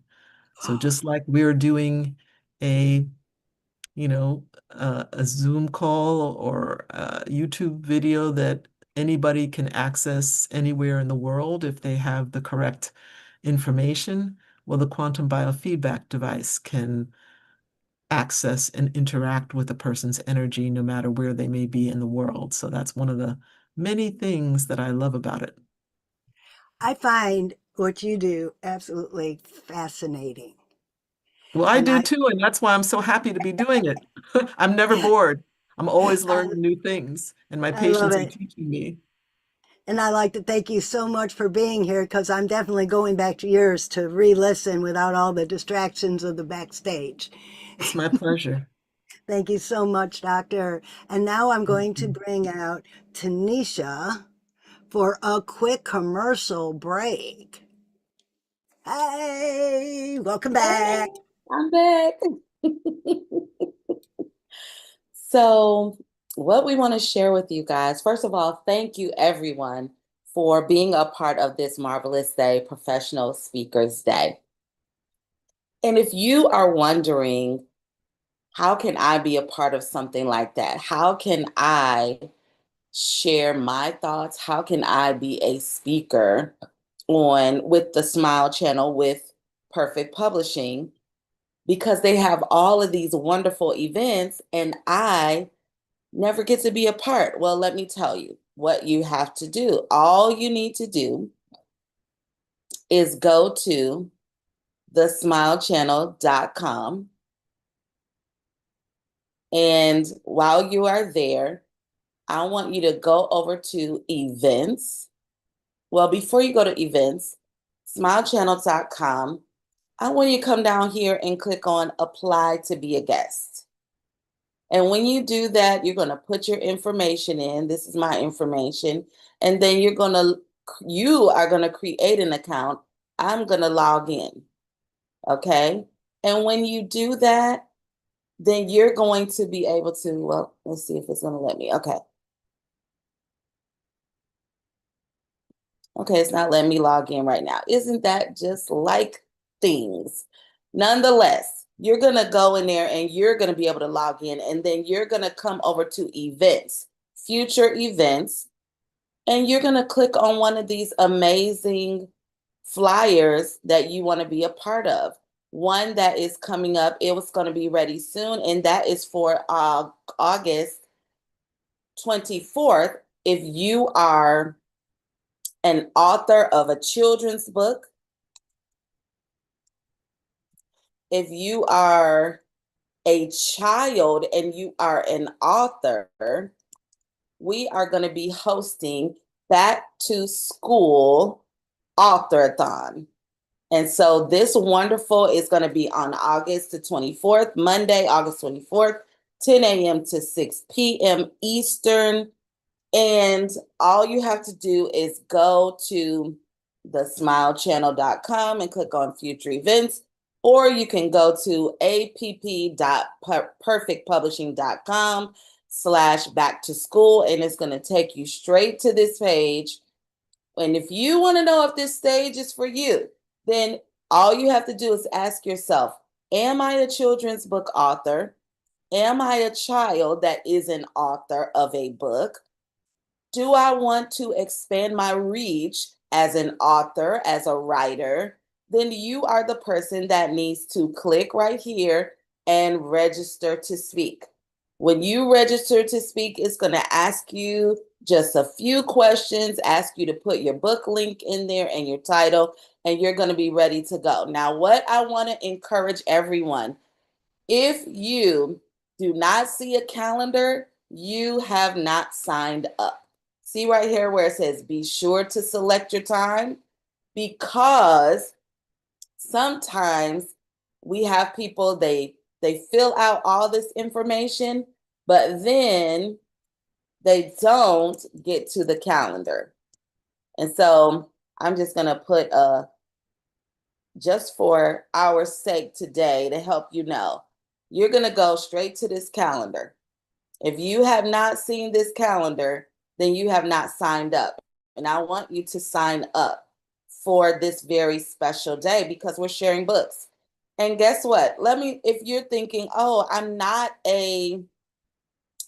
am not a children's book author, but I am an author. Well, I want you to be a part of International Buy a Book Day. And that is September 7th. Okay, and our link is not quite ready for that, but just put that in your mind, September 7th, so that when we get to August the 24th, then you're going to sign up for September 7th because you have a book that you want to share. The last thing I want to share with you is that if you are a author, speaker, that's who we're talking to today, podcaster, then I want you to sign up, apply to be a guest on the Smile channel. Not a guest, but a member. A member. We are constantly increasing because we're able to find people like you, and we want to help you find others like yourself and beyond. Other podcasters, other authors that you want to connect with, people that you want to host on your special events. The Smile channel is a great place for you to do that. So please go to the Smile channel and sign up. And if you need support with that, please email me at events@perfectpublishing.com. That is where you can get all the support that you need in regards to the Smile channel and special events that we are hosting. The next month, we are really going to be digging in as it relates to our authors. And then I think maybe if you heard Judy Wong speak, she is going to be hosting Gratitude Day on September 21st. So we have a lot of things going on here. In order for you to be a part, you need to sign up on the Smile channel and connect with us. And again, if you need some support, always email me. I'm Tanisha Carroll. I am the events coordinator and operations support at Perfect Publishing. You can email me, events@perfectpublishing.com. So, excuse me, I am going to bring Francine back, and she is going to share with you. She is our host for this next season, this next couple of hours, and she's going to share her experience as a professional speaker, why it's so important and valuable. Well, this guy, Sparkle Feathers. He's part of the reason why me being a speaker is so important, because he gave me a mission. My mission is to help kids have confidence, to help raise strong and confident kids today so we don't have to fix broken adults later. But let me tell you, my mission didn't start there. My mission started when it was time to figure out what to do after the military. After getting out of the Navy, and then I joined the Army, and then I went to Iraq, and I got out of the Army after Iraq, and I still work civil service for the Navy. I was an aircraft electrician for more than 30 years, and I was going through an identity crisis. What do I do now? I had no clue who I was beyond being an aircraft electrician. There were other problems in my life too. I was very unhealthy after getting back from Iraq. I didn't like the job I was in. I was at a desk job after not being able to fix airplanes anymore, and this girl does not belong behind a desk. All I knew is it just wasn't working for me anymore, but I didn't know what to do. I was a change management specialist in the military and in an industrial environment. And I took all those tools that I learned as a change management specialist, and I applied them to my own personal change. Well, guess, I lost 100 pounds. And throughout my life, I always knew that if I could just lose 20 pounds, everything in life would be perfect. After losing 100 pounds, nothing was perfect. I was still unhappy. And that's when I discovered that I was putting a Band-Aid on an open, gaping wound. That's when I discovered that I was fixing symptoms instead of driving down to the root cause, like change management programs tell us to do. You have to get to the root cause to solve the problem. And as I went through my 6-step process, I discovered that the root cause of my problem was, when I was about 8 years old, my aunt told me that I would be a pretty girl if I could just lose some weight. That told me I'm ugly. That told me that nobody likes me. That threw me into a cycle of people pleasing, because I thought, well, if I could just do more for them, maybe they'll like me. Maybe they could get over the fact that I'm not pretty, and they'll like me if I just keep doing more. And that sent me down that rabbit hole of constantly needing to fix symptoms, because my little 8-year-old brain took that message from my aunt in the back and forgot about it, till I started trying to figure out what that root cause was. And Sparkle Feathers helped me do that. And while I did that, I thought to myself, the majority of people I coach are fixing symptoms. We have to help them get down to that root cause so they can fix what is actually happening. We have to raise strong and confident kids today so we don't fix broken adults later. Well, what if we give the kids today all the tools they need to grow up healthy? What if we quit putting in these children's minds all this negative programming, like my aunt telling me I'd be pretty if I just lost some weight? And through my coaching, I've heard hundreds of other negative programs, like, you should go in finance because that's where you're going to make the money and that's security for you. But I want to be a teacher. Or my dad told me, you'll never make it through boot camp. You're just a girl. Well, 22-year military career proved that wrong. I didn't let that one hold me back. And that's just a small sample of the root causes or negative childhood programming that I've discovered while fixing myself and helping other people discover the root cause of what is really holding them back. I help people through transitions.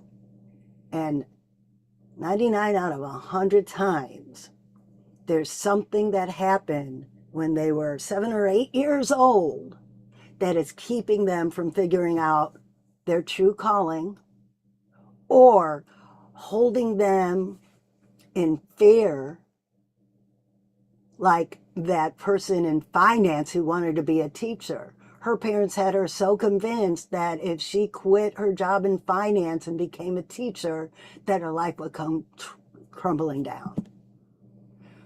But she needed to feel her true calling to be happy.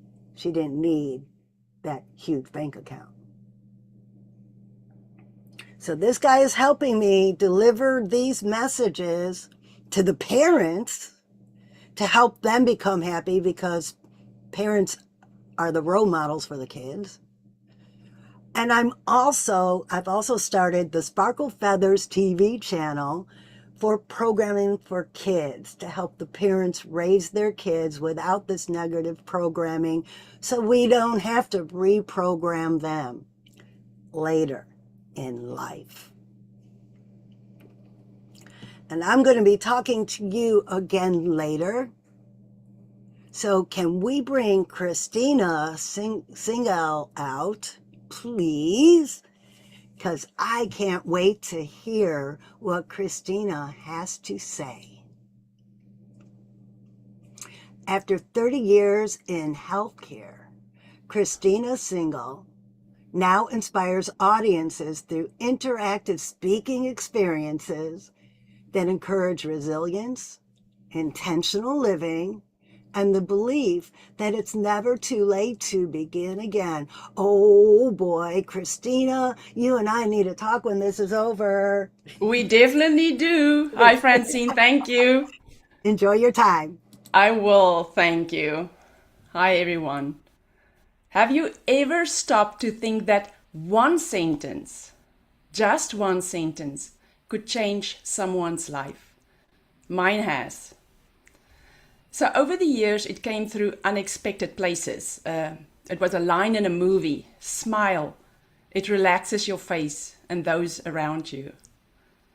A voice on the radio that said, if you want to soar like an eagle, you can't hang with the pigs.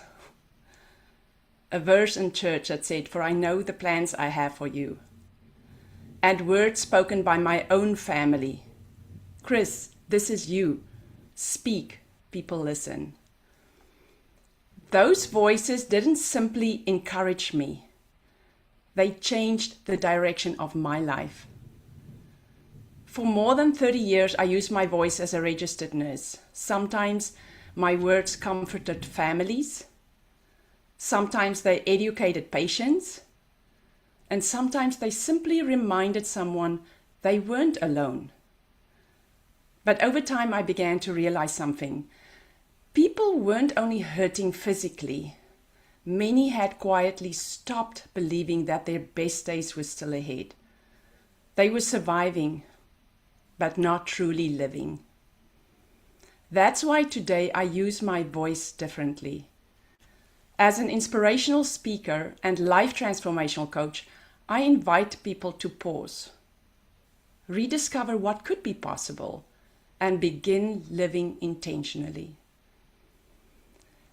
Because our circumstances, it may influence our story, but they never have to determine our future. To me, being a professional speaker isn't standing on a stage or having the perfect presentation. It isn't the applause. All these things is great, but it's ultimately about stewardship. It's recognizing that someone in every audience is waiting to hear exactly what only you can say. We may never know who they are. We may never know how our words continue long after we've gone home. but we speak anyway because hope deserves a voice. If a sentence from a movie, a voice on the radio, a scripture, words from people who love me could shape the very woman I am today, then imagine what your voice could do. Somewhere, someone is waiting to hear your story. Someone needs your courage. Someone needs your hope and belief. Someone needs your experience. Because your voice may be the answer to someone else's prayer. Thank you.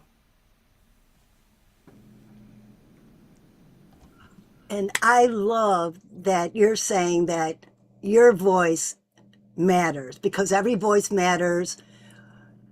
What you just said probably touched that one person today that needed to hear your message. That's why I love anthologies. I'm in Dr. Michelle Mraz and Tanisha Carroll. I'm in their anthology coming out soon, Hold My Crown. And I have a team putting together an anthology because we bring together this big group of authors who have all these great stories. And the anthology we're putting together is Believe You Can, people who believe they could and did, because we want to give people the idea that, ooh, they did it. Maybe I can too. Yes, yes, Yes. it absolutely is true. Thank you, Francine. Thank you, Christina. Thank you so much. I And appreciate now it. I'm going to bring out the next speaker. The next speaker is Marlon Love, exploring a revolutionary study of one universal creator of heaven and earth. Marlon Love, the virtual stage is yours.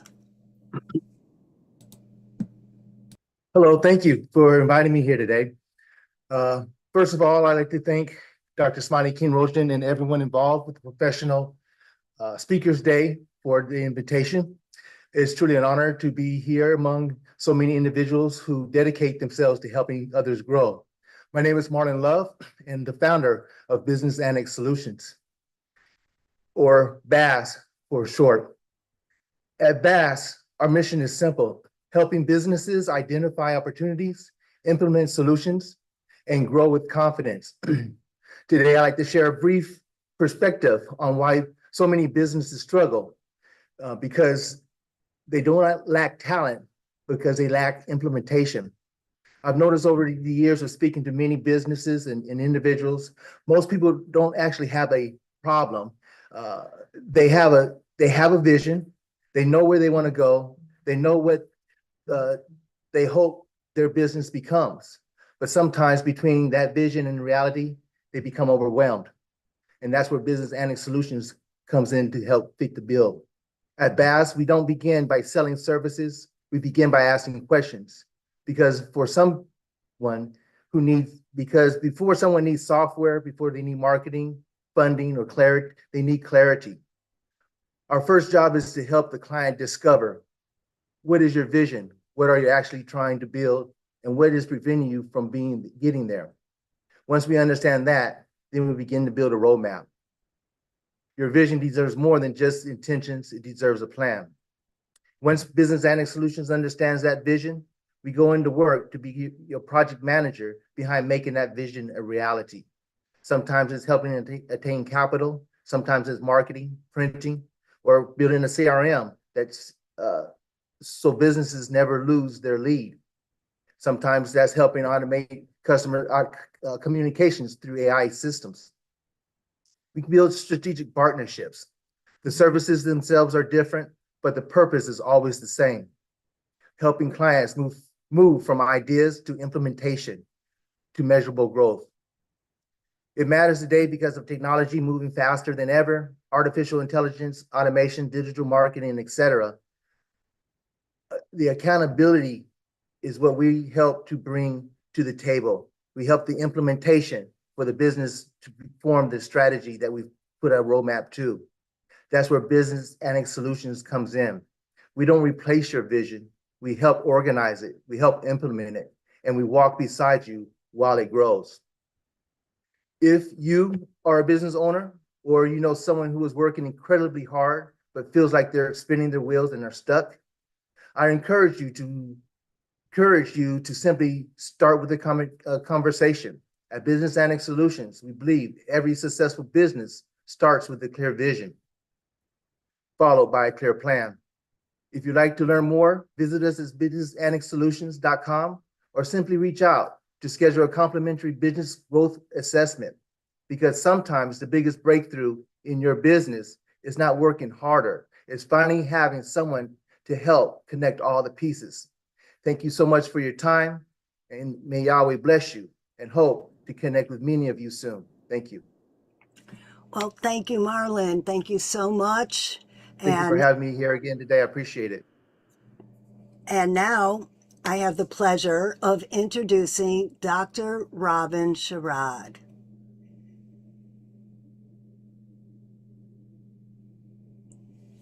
Dr. Robin Sherrod is an international keynote speaker, transformational leadership strategist, award-winning author, and Army veteran, go Army, who empowers leaders to overcome internal barriers, lead with resilience, embrace wholeness, and maximize their impact.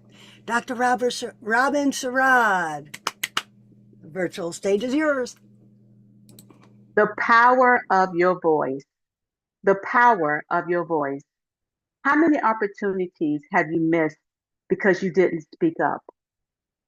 There was a time when I never imagined that I would become a professional speaker. I wasn't born on stage. There was a time in my life that my voice was silenced.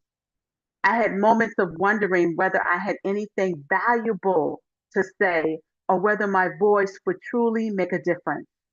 And then I realized something that changed everything.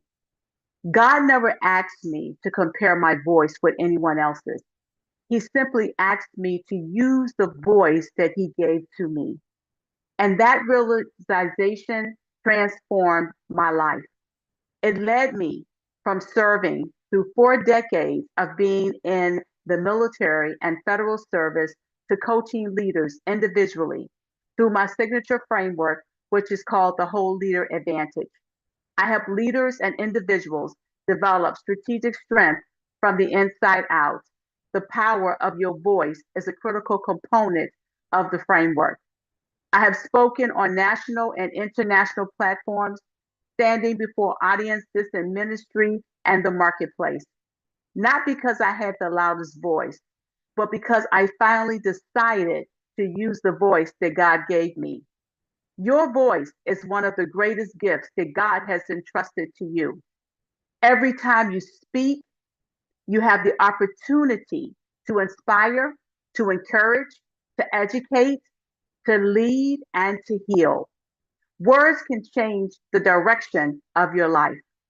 Yet many people remain silent, not because they have nothing to say, but because fear, which is false evidence appearing real, has convinced them that their voice doesn't matter. If that's you, let me encourage you today. The goal, you see, is not to become fearless. The goal is to become purpose filled. Purpose is always greater than fear. Your first presentation, your first podcast, your first video doesn't have to be perfect. Your first yes to an opportunity doesn't have to be perfect. It simply has to begin. Can you say that with me? All I must do is begin, because confidence doesn't start before speaking. Oftentimes, confidence comes from speaking. So every opportunity you accept builds another layer of confidence. Every experience will strengthen your voice. So let me leave you with 3 keys that have helped shape me to become a professional speaker. Key number 1, find your message before you find your microphone. People remember authentic messages before they remember polished performances. Key number 2, speak from your purpose, not perfection. You see, authenticity will always have greater impact than trying to sound like someone else. And key number 3, use your voice to serve, not to impress. The greatest speakers are remembered because they changed lives, not because they delivered perfect presentations. And I'll leave you with this thought. Your voice is more than a sound that people hear. It is the influence that people feel. Never underestimate the power of your voice because one voice can change one life, and one life change can transform the world. Please stay connected with me through my social media platforms. My website is robinsherrod.com or utilizing the QR code and sharing in the opportunity of reading my latest book, which is entitled Overcoming Soul Wounds, a 7-step guide to walking into your wholeness. Thank you. Thank you, Dr. Sherrod. I hear this common theme today. We share our stories to inspire the next generation, to let them know we did it and so can you. Thank you so much. And what'd you do in the Army? My background in the Army was human resources. Okay, well, I was an aircraft electrician, but we were still in the Army. Yeah, we had to make sure your paperwork was correct so you could do your mission. That is true. Everybody, there is not one job in the Army that is not important. Not one. Right, that's right, that's right. Ensured you got paid, ensured you got to your next duty station, ensured your benefits were applied to you. So yes, thank you for what you've done as well. Thank you so much, and I appreciate listening to you. And next up is Dr. Breakthrough. Dr. Breakthrough has traveled over 3 million miles, speaking to crowds as large as 17,000 and being paid as much as 100,000 per minute. I need to learn how to do that. And he has spoken in all 50 states and 28 countries. He's also been voted into the Motivational Speakers and Black Belt Hall of Fame. Wait. Is it Six Sigma black belt or is it martial arts? It's the real black belt, 10th degree martial arts black belt. All right, Dr. Breakthrough, the virtual stage is yours. Hey, thank you very much. You can see a picture of me breaking some bricks over here. And that's what we do. We break. If you can't speak real good, if you break bricks, lay on nails, and all kind of other stuff, and then teach other people, then they love you, right? So there's the thing. Well, hey, thank you for having me. And again, the question is real simple. Would you like my breakthrough speaking secret that took me from being a bumbling, fumbling young speaker to being paid as much as $1,000 a minute? Well, that's what I'm going to give you just real short. But before I do that, let me show you just a simple clip that'll help you and I believe will bless your life. So here we go. Hold on, please.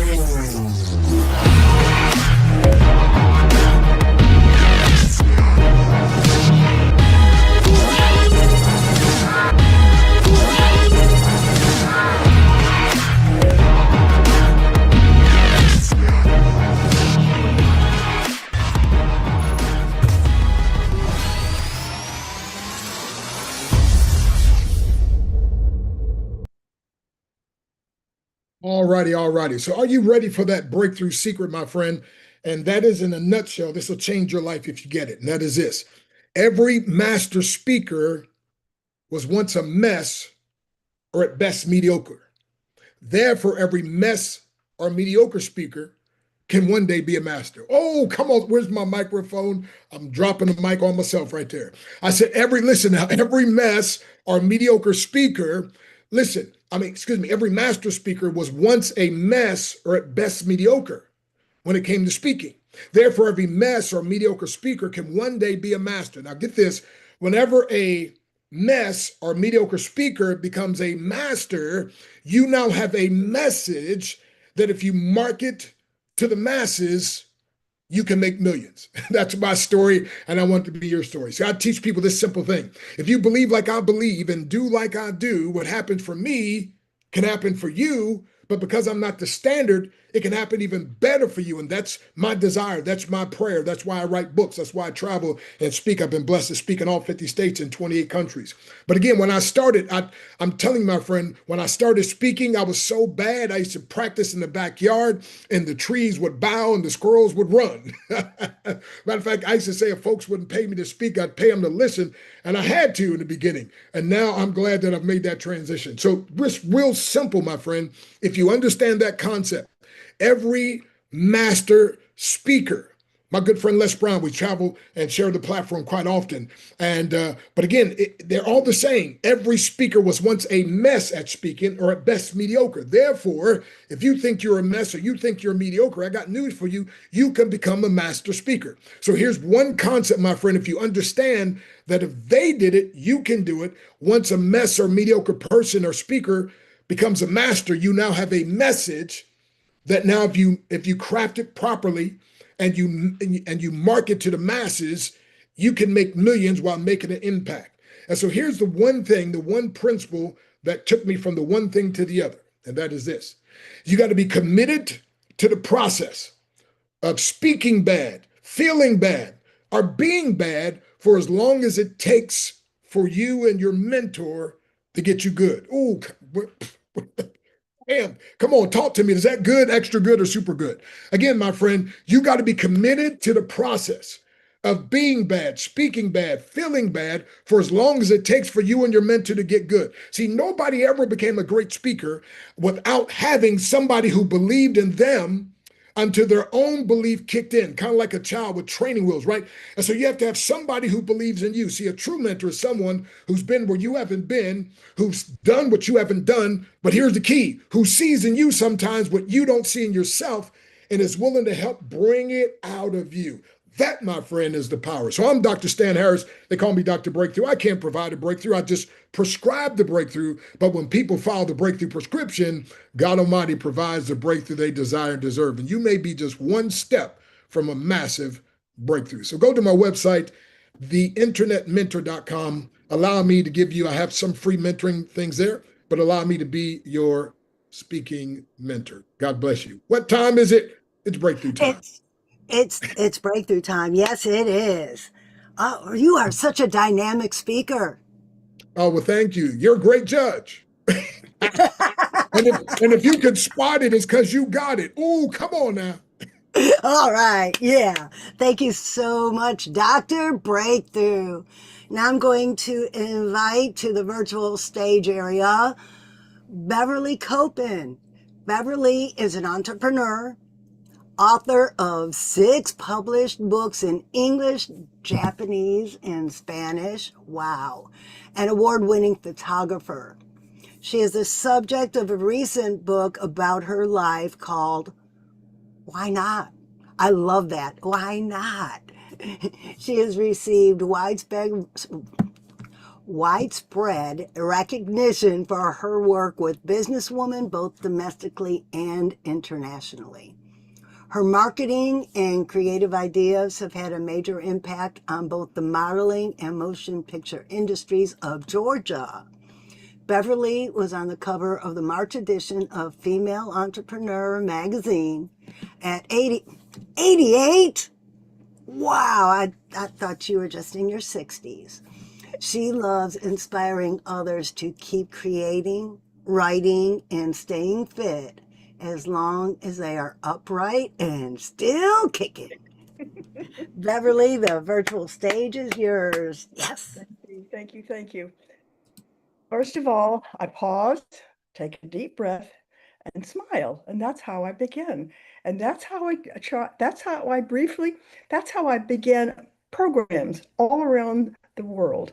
Because you can't. First of all, you stand up there and your little got butterflies, so it just relaxes me. And now I would like to briefly share with you a little story that simply changed my life, changed my career path. I was in my early 40s and had just sold my business after 15 years and and decided to take a summer off. So I took the summer off with my now blended family for the whole month, for the whole summer. And after that, I didn't know what to do. I didn't have a next because I'm an entrepreneur. So I entered an ad in the newspaper, and I saw an ad from Research Institute of America, who was looking for salespeople to sell business services to medium-sized and large, small and medium-sized company to top management. I said, I've never been in sales, but I can do that.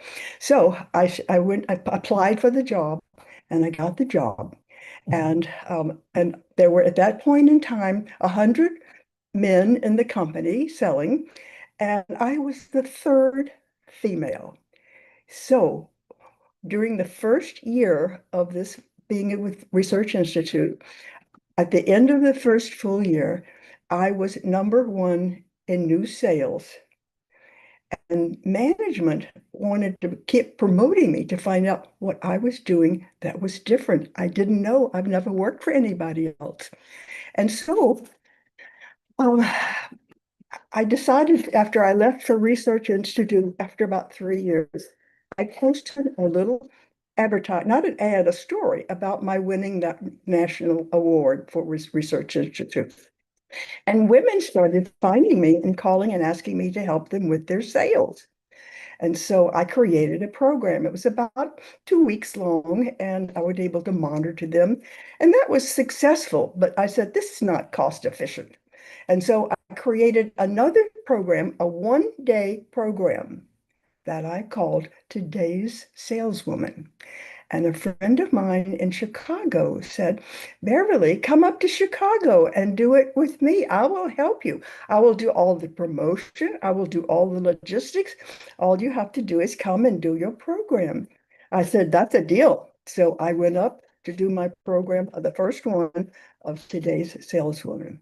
I went into the room where everyone was assembled, and there were 65 women and one man. And I went over to the man and I said to him very nicely, why are you here? He said, because I've never seen a program for women in sales before. And I'll probably leave I will probably leave at lunchtime. Well, he didn't leave at lunchtime. He stayed all the time. And it was just a fabulous day.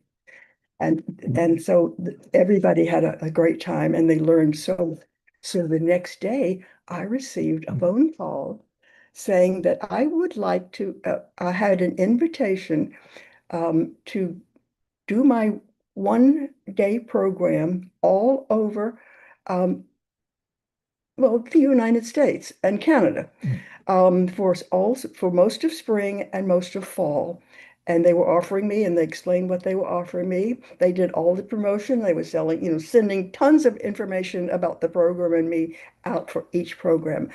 So it was during that period of time when I also got an offer from a publisher. And the publisher said, I'm fascinated with what you're doing. Can you please write a book for us? And they offered me a very lucrative advanced program, advanced money to do the program. And that book was called The Complete Success Workbook for Today's Saleswoman. And of course, it did well because I had a built-in audience. And so that one program and everything that happened with Today's Saleswoman was actually it was a game changer. It changed everything in my life, in my career, because now all of a sudden I was traveling around the United States and then the world doing speaking and doing programs. So for an absolute simple information, in conclusion, I have now 6 published books.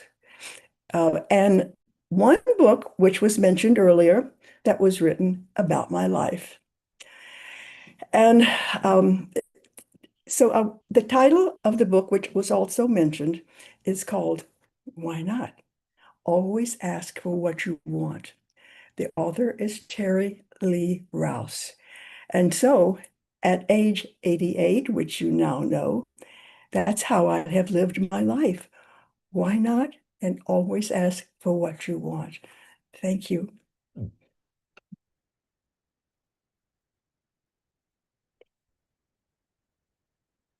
Anybody there? Yes. Sorry, I kept pushing the button. Nothing happened. Hello.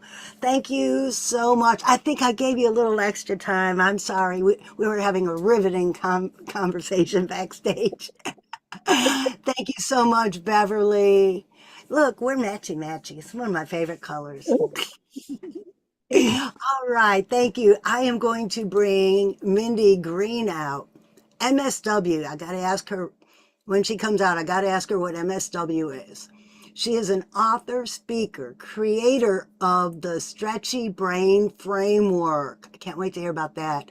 Helping people look beneath behavior, strengthen relationships, and create families and communities where people feel seen, supported, and able to grow. Mindy, what is an MSW, please? Oh, yes. I don't often think of that. We use all these letters, right? And what do they really mean? So I have a master's of social work. And so that's what that means. So I graduated with my degree, my advanced degree with social work. I can't wait to hear about this stretchy brain framework. Well, the virtual stage is yours, Mindy. I appreciate it, Francine. Thank you. So I want to ask you a question as we start out. What if finding your voice begins not with speaking, but with listening? When people hear the words professional speaker, they may imagine someone standing confidently beneath bright lights with a perfectly polished message. But I'm going to be honest with you that that's not where my speaking journey began. So as Francine said, I'm Mindy Green. I'm a parent educator, I'm an author, and also a former school social worker and a homeschool mom for 18 years.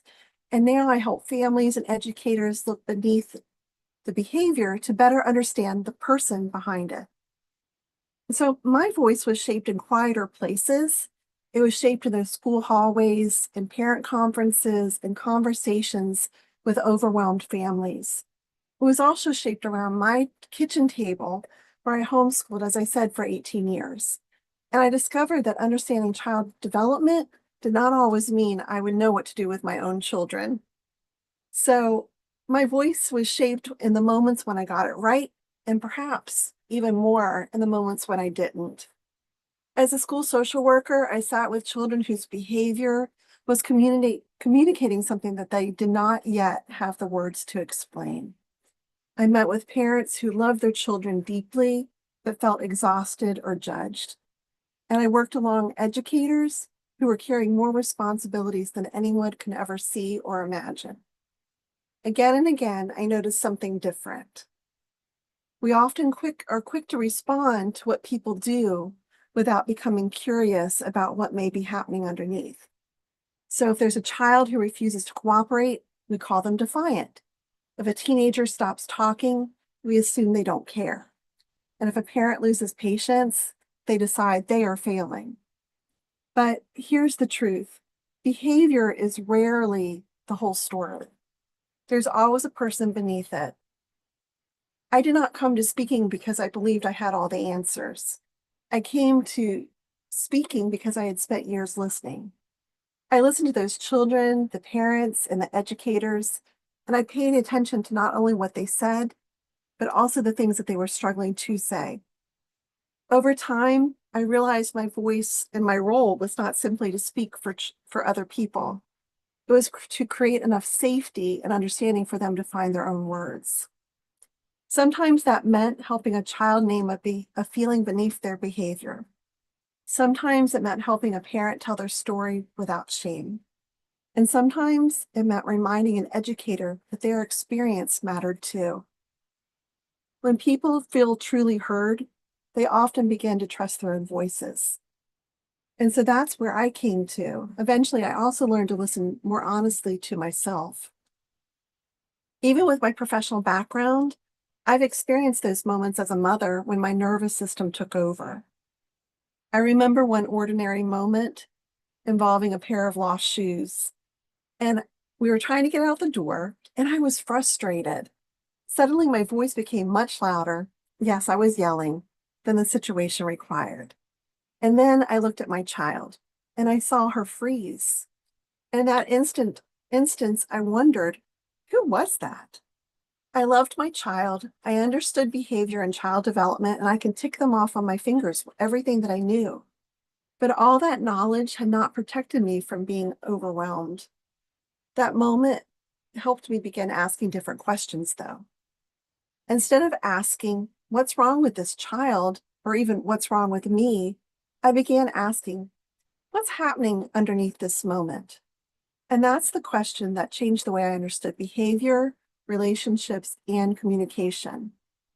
Because underneath everything I teach is an even simpler belief. People grow best when they feel seen, heard, and understood.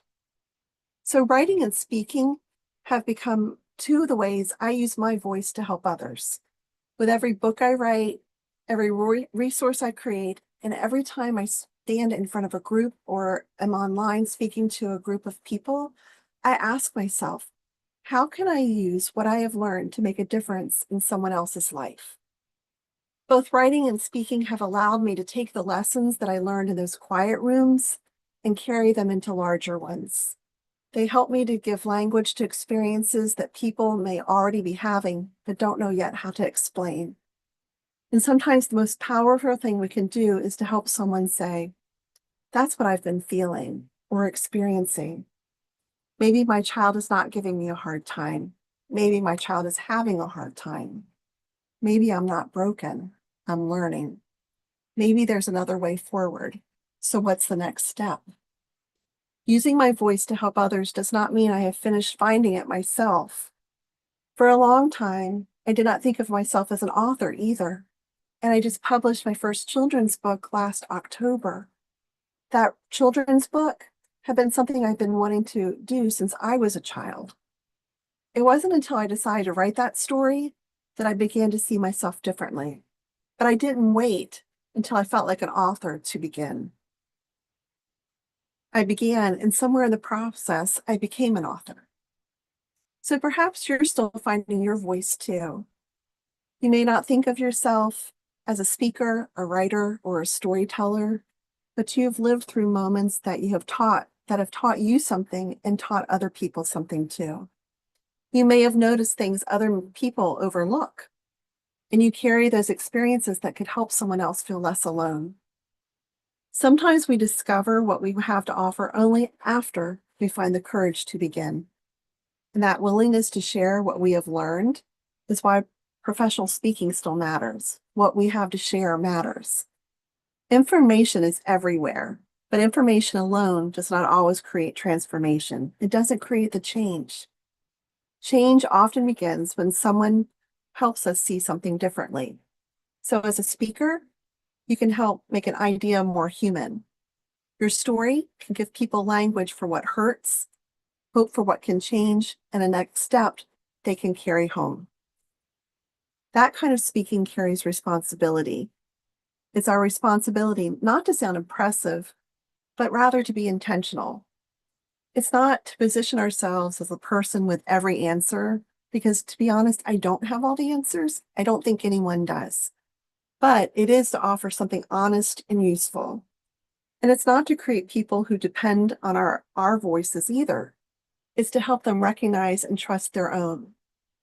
Your voice does not have to be finished to be valuable. You do not have to know everything before you can share something meaningful. You simply need to begin with what life has taught you and remain open to what it is still teaching you. That is how I found my voice, by noticing, listening, finding the words, and having the courage to offer those words in service to someone else. Somewhere, someone may need the very words from your life that has taught you something to help them in theirs. Your voice does not need to sound like anyone else's to matter. It does not need to be perfect before it can be useful. And when you use it with humility, responsibility, and hope, it can help someone else feel seen, heard, and most of all, understood.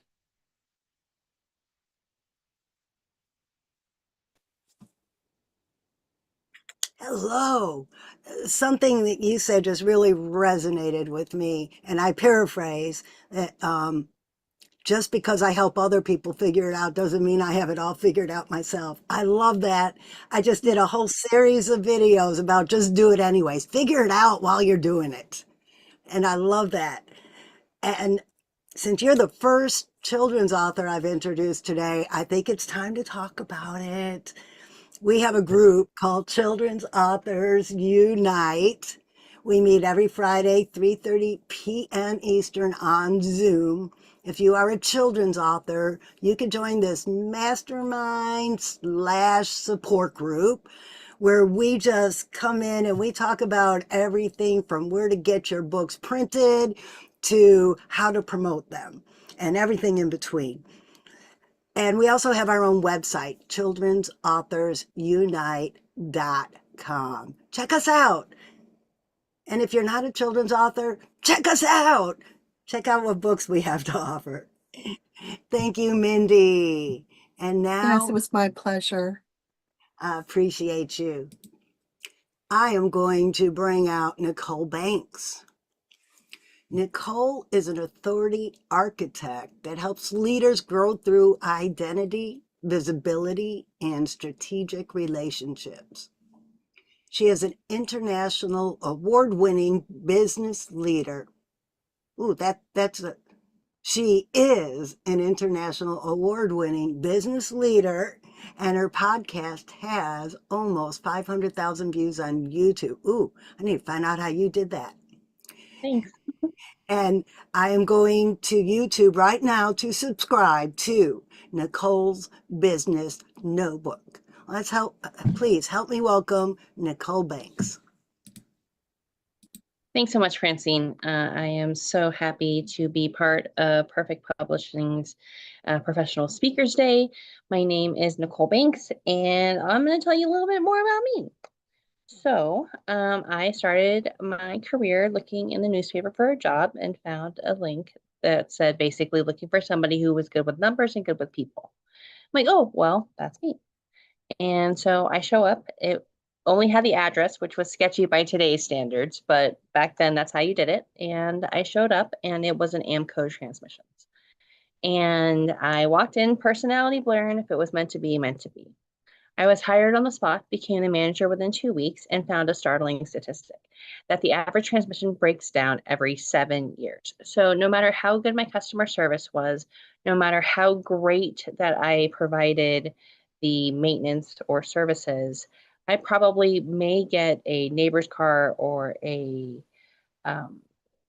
friend's car, but it wasn't a sustainable model. And for me, that wasn't going to work. I had a small base, a high commission percentage, and knew that there had to be a better way to do this. And so I hired the best mechanic in the county. And what we did was built a different way that AMCO did business. So instead of just doing transmissions, we diagnosed the whole vehicle and we did all of the maintenance, the mileage-based services, any sort of repairs, and we just so happened to do transmissions also. And so we changed the model, and basically that was the start of AMCO Complete Car Care, which turned into their national model years later under my success. And I was successful. I was salesperson of the year. I was the only woman to do it, the only person under 40 to do it. And then to piss them off, I did it twice. And in that, I really learned that you had to want things. You had to decide things if you wanted them. And once the decision was made, everything else became easier. And through my success, I was actually recruited by AMCO Corporate to come in and do Gordon Ramsay's kitchen nightmares turned into Nicole's shop nightmares. And so I would go in, I would diagnose what was going on with the shop, and I would rehab it into a successful store. I did that throughout the Southwest, was wildly successful, and really found at that point my love of problem solving, pattern recognition, and getting buy-in from shareholders, employees, vendors, partners, referral partners, and outside sales. I was involved in a really bad car accident. It took 2 years of rehab to sit, stand, walk, run, do all those things. And I learned that the tenacity to be successful. Moving forward, I transitioned to healthcare. I led clinics at the front of COVID and multidisciplinary, multi-provider clinic. We never closed a day. And I worked with the most tenured doctors. So we worked with Oregon Health Authority, Oregon Health Science University, the University of Oregon, Oregon State, to do resource management and help to take care of Oregon and what we were doing. So I have worked in a lot of different industries, a lot of different markets, selling a lot of different things. I would say my expertise is sales, operations, marketing, and strategic partnerships. Created the Niche Work, we're a business accelerator and networking platform, and that allows us to help each other do business and get small cuts on the back. I have my YouTube channel where I do a lot of my speaking, which I'm very happy to do. It's called Nicole's Business Notebook. It's on YouTube. We have over 500,000 views now, so we are growing fast. And I love to speak. I've been speaking now for about 5 years, but have been involved in speaking in some capacity since high school. I love to present in a very sort of organic, real way, and kind of bring people along for the journey. I am an international award winner and spoke at CXO's conference in Vegas in April on boardroom chess, of all things. And so I love speaking. I love educating. It's something that I'm really passionate about. And for me, speaking is a way that I can share my expertise, to share my love, to share my passion. And, you know, I usually find unique ways to do things. And so I love to be able to share that information with others so that they can learn from my mistakes, learn from the things that I was able to innovate, and so that we can all do better business together. I think speaking is a vehicle for yourself to be heard. I think that if you are scared and you haven't spoken and you're looking for that opportunity, start. And even if it's just a camera, turning it on to record, I think that that's a great way to get things done. Thank you so much. And wow, 500,000 views. That is not easy. Not Yeah. easy at all. And I just, while you were talking, I was listening to you on YouTube. You have Oh, some perfect. yes, you have some really good stuff there. So everybody, go to Nicole's Business Notebook and show her some love on YouTube. I know as a creator, I love seeing new subscribers every day. It's a beautiful thing. 100%.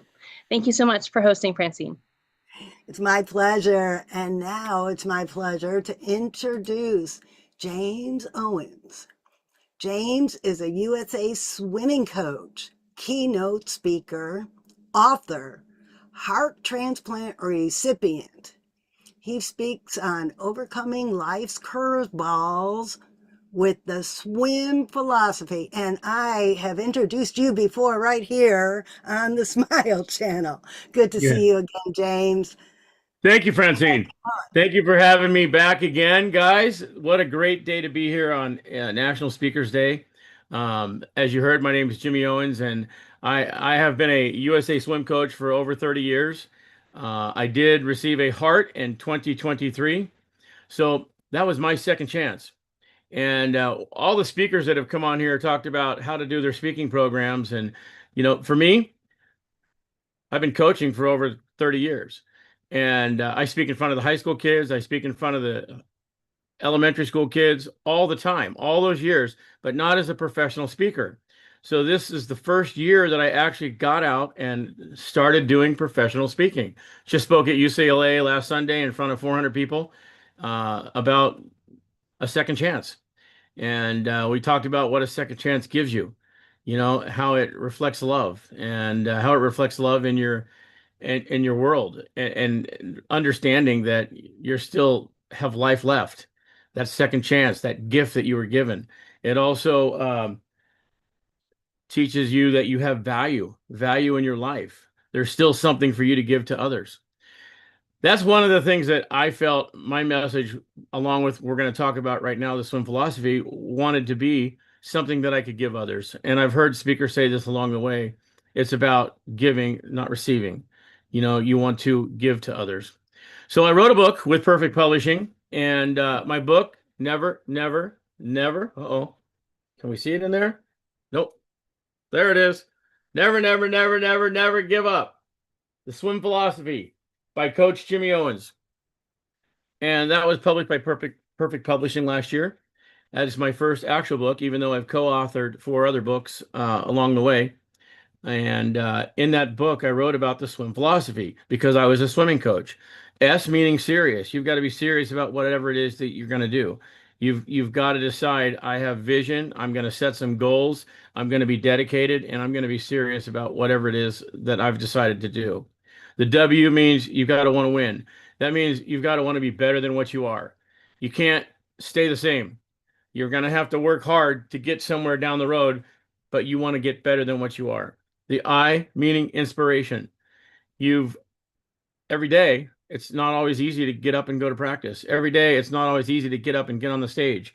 Every day, it's not always easy to get on these webinars when it's 3 o'clock in the morning in California and it's 7 o'clock in the morning when they're starting in Florida. So things you've got to be inspired. It's got to make a difference to you. And motivation. Nobody can motivate you but yourself. And motivation is the key that holds it all together. And motivation is what makes you decide, I'm getting out of bed to do this today. My motivation, once I got the heart transplant, was the fact that I survived something that almost took my story away. And my motivation was now I wanted to get out and tell people that they all have opportunities to share their stories that somebody's just waiting to hear, as you've heard some of the speakers say before me. I want to say, Nicole, great job. And I love some of the speakers ahead of me that spoke earlier about working with the kids and changing the kids now. Francine, that might have even been you. I can't remember a couple speakers ago. So you don't have to fix them when they're adults. And I talk about that all the time with the kids. I want to fix you now and do the things properly now. So later on, when you're a college student or you're an adult, we don't have to fix what you're doing. And that was very important when I heard that from one of the speakers earlier. Needless to say, I just want to leave you guys with a couple of what I feel is very important in my life. The swim philosophy is what I created in the book. The second chance. Oh, I think I just got frozen. Second chance is what actually was given to me by the greatest gift ever, and it's somebody I'm never going to meet. And what I want you to understand is you have a choice. You have a choice in no matter what you're doing. You can give up, curl up like a baby, stay home, do nothing, or you can never give up. That's the choice that you're going to make. You can help somebody else, or you can do nothing. What are you going to do? My choice when I was in the hospital was to never give up. I now know that that's the kind of person I've been my entire life.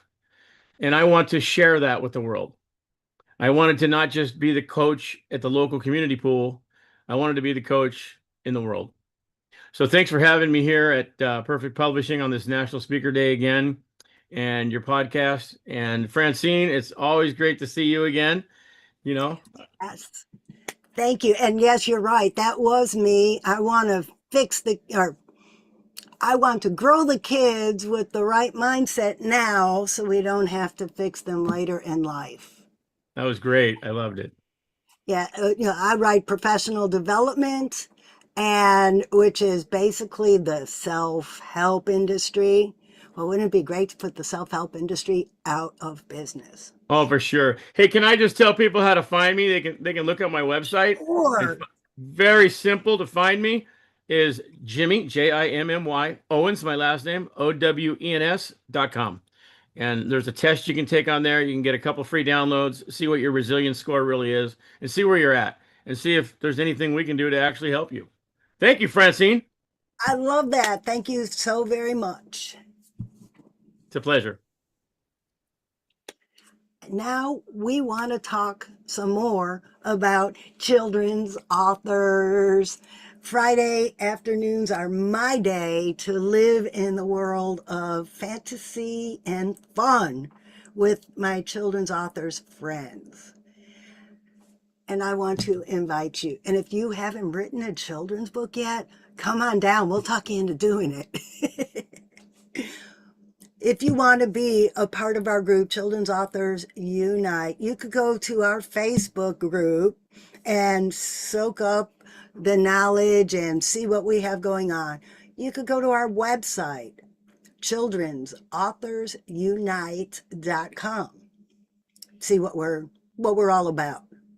You could check out our live streams. We live stream quarterly for like big telethon type live streams.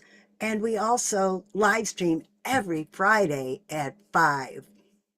And every Friday at 5, we talk about what's going on in our lives as children's authors, events we're going to, fun things happening. And our authors are all the way from Canada to Australia. And I may have that wrong, but you know what I mean. We are all over the world.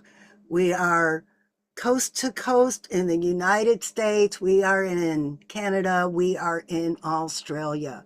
So you could find a children's author talking about subjects that any kid would love to read about. Now, something that's near and dear to my heart, and I got to bring my buddy Sparkle Feathers back out, because Sparkle Feathers and I started a foundation. I learned that there are programs that buy children's books to give away to underserved communities, to children who can't afford to buy books. But they all have their publisher. They all choose their books from one publisher. And none of them are independent authors, and none of them are perfect publishing. So I started the Sparkle Feathers Foundation because I represent a group of children's authors. Sparkle Feathers Foundation mission is to raise money to buy books to give away to underserved children. And if you become a member of Children's Authors Unite, and I'm not saying just sign your name saying I'm a member, I mean an active member helping us promote, helping us educate, helping us entertain, then you too can have your books purchased by the foundation to give away to children who otherwise wouldn't be able to buy their very own books. August 29th and August 30th, we're doing one of these big live streams I've been talking about. We will be streaming live on social media everywhere we could find to stream live on Saturday and Sunday from 11 a.m. to 3 p.m. Eastern Time. That's Eastern Time, U.S. And during this time, we are going to entertain. We are going to talk about our books. We are going to interview each other. We are going to engage with our audience, maybe play a game or give away some raffle prizes. But most importantly, we are starting our fundraising because I have partnered with an organization called the Father's Heart. He's a barbecue caterer. And every single penny of profit that he makes feeds 600 families in Clay County, Florida. And we're partnering to one day give a book to every child his organization supports, because he feeds their bodies and we want to feed their minds. So think of this live stream I'm talking about. Remember the old Jerry Lewis telethon where an entertainer would get up and entertain for a while, and then they talk about the worthy cause they were raising money for and ask you to donate. That's exactly what we're going to be doing. But we're not professionals. We are professional authors. We are professional speakers, but we're not professionals. in doing the telethon. But we have a professional clown. Rosemary Mazur is going to be clowning around for us and doing some of her live entertainment. I hope, I'm trying to get a professional comedian to come in and do a friendly comedy act. We have a professional archaeologist. Well, maybe not professional, but she is an experienced archaeologist, and she may come on again and do her archaeology dig for the kids that goes along with her book about Woofy the dog and how he digs up bones. And you know what? If she can't come on and do it live again, then maybe we could get a recording. But here's my invitation to you. Are you entertaining? Would you like to be on an international platform entertaining the audience? Would you like to have your organization spotlighted as a sponsor and or donor? Then please contact me. You can reach me through children'sauthorsUnite.com. This Sparkle Feathers Foundation is so brand new. We've only had our first board meeting. We have room on the board for more members. Are you a grant writer? Do you have experience with nonprofit fundraising? Or are you just a funny person and you like to entertain people? We need you. So please check us out, children'sauthorsUnite.com or sparklefeathers.fun.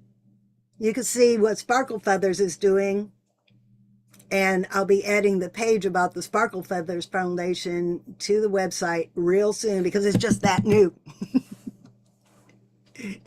And now I would like to bring on Tanisha for another commercial break. Backstage, we've been talking about the next children's authors event coming up with Perfect Publishing and the Smile Channel. And I'm going to ask Tanisha to come and tell everybody about it, how to get signed up, where to find it, and come play with us. All right. Thank you so much, Francine. So, first of all, you guys, I know that you are enjoying this so much because such a wide variety of information has been shared and such a variety of people doing the sharing. And we are grateful to have so many amazing speakers that have come by. And we're grateful for Dr. Michelle Mraz being one of our hosts, and also Francine Julene as one of our hosts. And we always want to shout out Dr. Smiley, Dr. Ken Rochon, who is our founder and CEO. And everything that we do is because he had an idea. And so for those who do not know, yes, we are having Professional Speakers Day. The reason is because today, actually August 7th, is International Professional Speakers Day. Imagine. So all of you who are professional speakers out there, I hope that you are somewhere sharing a word that is making a difference and sharing your light somewhere all over this world. And so one of the ways that you can do that is that you can go to thesmilechannel.com. On thesmilechannel.com, I'm going to show you. On thesmilechannel.com, there is a place for you to log in. I wonder, is it going to let me log in this time? Let's see. Woohoo! It let me log in. So This is the profile. That's the backstage. That's my back end. I'll look at that.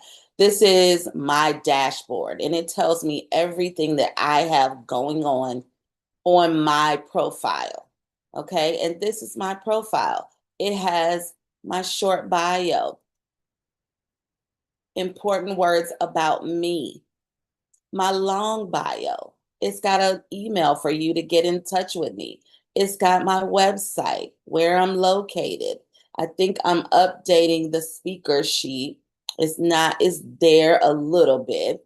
And then it has all the videos that I've been in on the Smile channel and a few videos from my own YouTube channel, which I am really trying to build this year, this half of the year. And then also all of my books, which hopefully you are going to go online and grab. And guess what? Whomever is on the Smile channel, you have the ability to participate in this exact same way. Because what will happen is you will look up someone or you'll come across, go to leaders, and you'll see people. You'll say, oh, I wonder what he does. I wonder, about him and what he shares. And then you go to their profile and you learn more about them and you watch their video. And we want you to do that. Okay. So, oh, this person has not claimed his profile yet. Shame on him. Let's see. But we'll grab someone who we'll do Francine because we know Francine has grabbed her profile. And if you want to connect with her, then you grab her speaker one sheet, which I'm sure has her email on it. You can watch any of her episodes that she's been a part of, and then grab her books on Amazon, which this is her most recent book, The Butterfly Who Changed Everything. So this is something that you can be doing in order for you to connect in a bigger way with people from all over. If I had not joined Perfect Publishing, I would not know Francine. I would not know so many of the people that I do now know. And so one of the other things that you can do is go to events and click future, and then what's happening next is going to show up. Okay. And so you definitely want to be a part of the Smile channel. I want to tell you something really exciting that is coming up. Oh, it's so new, it's not even on here yet. Boom. But these are some of the things that we're going to be doing. We're going to Times Square in April.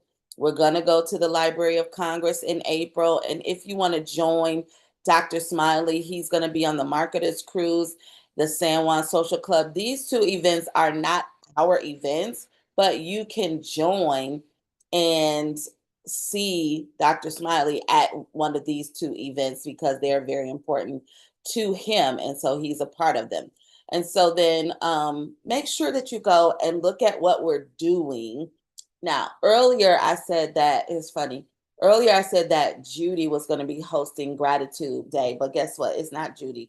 It's Jill. It's Jill. Sometimes, we just cross letters and everything. But I want you to make sure that you go and check out the Smile channel and join us on August 24th for children's back to school authorathon, which we are celebrating children's book authors and children who are authors. Okay. So I am going to bring Francine back so that she can introduce our next guest who will speak for about 10 minutes. And we're moving right along, right? We are on time. Yay. Yay us. That is so powerful. I love it. I love Thank it. All you. right, let's go. All right. Kylie Fitzgibbons is an international keynote speaker and hospitality experience strategist. Ooh, that was a mouthful. She helps leaders elevate service, strengthen cultures, inspire teams, and create unforgettable experiences that drive meaningful results. Ooh, we could use your help on our telethon. Enjoy your 10 minutes. Thank you so much, Francine and Dr. Smiley and team for having me. I am so honored to be back again. Any chance I get to be on the stage of the Smile channel, I'm forever grateful. It's an incredible platform. And as you know, one of my core missions is to share a smile. I believe a simple smile can change the world. I've had the pleasure of being invited to some quite large stages, and even as simple as knowing your impact can be just smiling at someone in the local grocery store. The Mother Teresa quote that I love is, "Can you leave someone better than when they first crossed your path?" So whether you're a new aspiring speaker that hasn't been on the big Tony Robbins stages or are simply walking down the street, I invite you on this National Professional Speakers Day to consider yourself a speaker. We all are people taking care of people and being of service to one another in some capacity, even if you're not an expert hotelier from all over the world. My background is unique, but I've always been able to connect with other people. Every conversation introduces you as an opportunity to make a connection, to make an impact, to discover new ways to be of service. And so I want to start today, not a super hard focus on my traditional keynotes of service with a smile starts with you, or designing the ultimate experience journey related to elevating customer service experiences. I do have a lot of experience across America and the Caribbean making those impacts, but today is really about you, the listener, and saying, how can you be a part of making waves in your own industry, in your life, with anyone who crosses your path? So what I want to share with you is a simple concept of not just a simple smile, but the concept of the butterfly effect, where if a butterfly spreads its wings on this side of the world, I'm in Texas, it can cause a tsunami on the other side of the world. Not that we're trying to cause weather troubles, but you understand the impact, right? One step that you're taking can cause a trajectory, a great growth in your future, in your impact to other persons. You can share a smile with one person and you don't know what their story is or how much impact that made to them, and it will pay it forward. Low cost, high impact, a smile can go a long way, and you all have it as a tool that you can use. The ripple effect, not just the butterfly effect, but the ripple effect is kind of the same. You skim a stone into the water and it ripples and continues to grow. And I believe that communication is an essential tool, that 99% of every breakdown in any organization, in any relationship, is related to communication. So if you are in any capacity speaking at any point of your life, consider your communication skills as something to work on refining. And the ripple effect of speaking is, one voice can change the world. One message can change the direction of someone's life. One simple smile can boost your own mood, as well as the person who's receiving that smile and anyone else who is witnessing it. So I want to ask the audience, if you're listening along, what would your message be? Maybe you don't come from a traumatic background and have a crazy transformation story yet. Maybe you're really young in your journey. But we all have a story. We all have a message that we greatly believe in. Earlier today, I was talking to a few persons who shared their messages today on the stage and said that the spiritual connection was something that stood out. So whether it's your belief system, your core values, if it's an experience or a journey that you went on, we've all had different travel experiences, tried different foods, learned new skills. Consider what you're an expert in and see if you can share a story around that topic. And you can become a speaker. Speaker is someone who uses their voice to inspire innovation, encourage movement, and transformation. And it just starts with you using your voice and being able to use your voice with courage to be able to be of service with others. I insert share a smile here. Something I want to highlight with you as you're considering what can I speak about? You can speak about anything. I had someone speak about their journey through basketball, from practicing in high school to becoming a coach and then transferring their entire career into different trajectories. What is your story? What is your skills? What problems have you solved in your life that others might be able to relate to? And what can you do to help inspire hope and opportunity and encouragement in other people with your story so that they can survive through and maybe thrive and power through the more difficult seasons of their career, their life, or that moment? Be able to encourage other people to practice their courage and their confidence and sharing their voice to speak up. Because if you don't ask, the answer is always no. But if you invite someone and you listen, it will open the doors to other opportunities for you to identify what that other person might need. And hearing their story might unlock something within you, or a thought partnership is what I call it, that you can brainstorm ideas and ways to be able to share things you can teach based on your unique skill sets and experiences and life lessons, and be able to share what you've learned. Because when you share what you've learned, you become the teacher and you learn that experience, you learn that lesson twice by sharing it. So don't keep your lessons like poker cards to your face. Open them up to the world and share them with you. Whether you choose to publish your book or whether you choose to use your voice on stage or both, there's great vehicles and vessels you can use to share your story, to make your message known, to make positive impact. The key is to take action, even if it's one step at a time.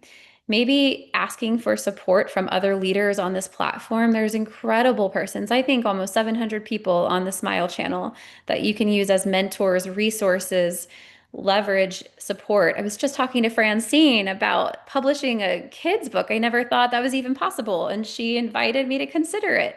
So maybe that's something in my own journey next year, to share a voice with a different generation of young leaders who can share a smile. All of this to say that your impact, no matter how small, can create a great ripple effect by simply choosing to speak and share your story. You can make positive impacts on just one person or entire organizations and communities. I recently got back from a human resources conference of 350 persons in the room on an international stage. It was one of the largest rooms I had the opportunity to present Service with a Smile to. They were all directors of operations, directors of human resources, and imagine that on a greater scale. While I'm speaking to those 350 persons, they're then going back to their organizations and being able to share that same message. So one person, me, can make that ripple effect by sharing my story on stage, one to many, who then take it to many more, like a pay it forward concept. And communities can benefit from the knowledge that you share, from the people that you get to meet, new resources and references and connections, additional collaborations and partnerships that you didn't even know existed because you chose to use your voice. Expanded empathy and understanding. You have the opportunity to even inspire positive social change. So encouraging you to share your message, get clear on your voice, and use your confidence. And remember to share a smile. It'll break the ice every time. Thank you. Everybody, if you listen to Kylie, everything she talked about using your voice to inspire people, that applies to children's authors too. We have Soldier Mom, who writes about her experiences in the Army. We have, well, mine, Cam Confidence, is little snippets from my personal development book of conversations with clients as a coach. And that turns into my children's books. Mark McGraw wrote Nikolai Pickli, which is an interesting book about pickles. But what it is for the kids, it teaches them about research and doing projects and just a wealth of topics that kids in middle school will need to accomplish. So whatever you are doing in life, you could turn it into a kid's book. One of our authors went on a vacation in New Zealand and heard a story on one of those tour buses, and that became her children's book. If you want a voice that is going to impact future generations, children's books are the way to do it, because not only do you write that book, but when you go out and promote that book, you're sharing a piece of yourself that sticks with those kids. So have I talked you into becoming a children's author yet? I think it's so special, and it's something I never considered myself qualified for. It's funny how the voice in our brain gets in the way of it all, and I think that's a big message is don't let yourself get in your way. And start small, start with something simple. And actually, if you think about it, the simplicity of a children's book is so impactful, but it's also beautifully illustrated, and they're not usually long novels. So you don't have to get overwhelmed with reaching a crazy word count or knowing what to say. I'm in my auntie era, and my best friend's little girl, Fallon, is almost 3. And so she has children's books, and it's in the nursery, it's in the playroom, and it's just as important as her stuffy toys. And so if you think of the impact that you make on these young children, like think of your favorite book growing up. And everyone knows the classic Good Night Moon, and now in every language. I mean, their opportunity to scale from that and make impact around the world is not just your own children, but very, very powerful. So it's worth another conversation. Right. And it's funny how you said I'd never considered that I could even do that. When it was brought to my attention, I guess that's a nice way of putting it. When someone went like that, you need to do this for children. I was doing a keynote promoting my personal development book, and someone said children need this message. Well, I can't write a children's book. I'm not an educator. I don't have children. I don't know how to talk to kids. But you know what? You learn. You do it, and then you find people like Dr. Smiley to show you how to do it better. You have an editor that helps you clean up the language. For me, maybe the biggest challenge for me was taking these big adult concepts and breaking them down in a way that kids can understand it. And it's funny, I thought I wrote my books for grades 1 through 5. And then after I had my second book of a series out, I had them professionally graded, and they're for middle schoolers. Go figure. But you know what? Learning that has helped me develop storylines for the rest of my books, knowing that middle schoolers are really the ones who need the message, because up until the age of 7 or 8, kids are confident.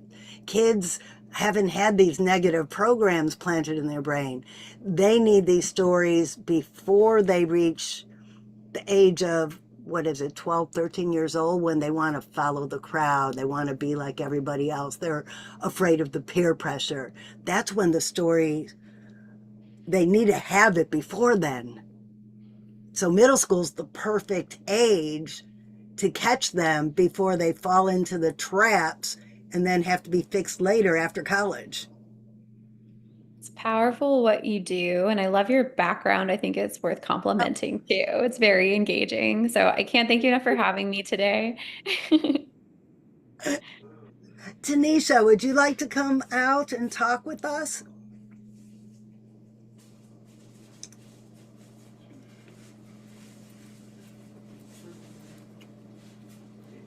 Is our next speaker ready? Is Ryan? No. Jernay? Tanisha, hi. Tanisha, you're a children's author now too, aren't you? I am. Tell us about your book. Okay, well, my book is called God's Princess, and it is a book affirming little girls. And it is using scripture and things that God has said in the Bible to help them know about their value and their worth. And it has lots of pictures of um, different princesses of different cultures, and they're doing all kinds of different things. One of them is a warrior. One of them is building something. And one is out in the flowers in the field. And so there's all these different pictures of the princess being who God designed her to be, that even though she is a princess, that in everything that we think a princess is, she is also able to accomplish great things because of who she is, because she was spoken into the earth by God, and God knows her by name. And so, yep, that is my children's book, which I definitely will be sharing. I was trying to see if I had it right here. I have my other book right here, but not Your that children. Oh one. But no. I will be sharing it August the 24th for sure. And we're talking about children's book authors, but also September 7th, this is the inside scoop. Ooh, inside We scoop. are doing International Buy a Book Day. Fun. So it is, no matter what book you have, it does not have to be a children's book. It can be any book that you have, right? Such as Francine's new release. And you can come and share about that book. And it really is about supporting one another as authors. And I don't know if you guys have done this yet. I don't know if you've done this yet, Francine, but are you on Goodreads? I am not. Tell Okay. us about it. Tell us about it. So before I say about Goodreads, I'm going to say Monday nights is Momentum Monday here at Perfect Publishing. Monday at 8 p.m. Eastern. Every Monday. And this past Monday, we hosted one of our successful authors, Dr. Kevin McGuire. And Dr. Kevin McGuire he has taken his book that he released last year, and I mean, it is gone all over the world. He has multiple translations of his book. So when I say it's gone over the world, it literally has gone all over the world. And one of the things that he suggested to us is to be on Goodreads. As an author, Goodreads will connect your Amazon account, and it will see that what books you're an author of, and it will show you and just say, oh, you're the author of this book. If someone sees your book and they want to read it and they want to you can actually respond to them that they're commenting on your book and what they think about your book. Thank you. So I just did it this week, so I haven't been approved yet, but you definitely want to have your author page on. You have to have an author page on Amazon, and then you will use Goodreads to connect those pages, and then it just allows gives credibility to your books and you as an author. And then when people are reading about them and saying if they like them or not, then you also can say, hey, thanks for your response, thank you for what you think of in those things. And for a book like his, where people feel like they know what's going to happen. He has what is it called? It's an AI thriller type book. And, people always feel like they can tell you, hey, this is what you should do with this character and those kind of things. But, as an author, getting out there and making yourself known, being an author, having a book is so helpful when you are a speaker. It leaves you in the room after you are gone. And so we have opportunities on Monday nights to connect as readers, but also to learn more about the Smile channel, that we do something different each week.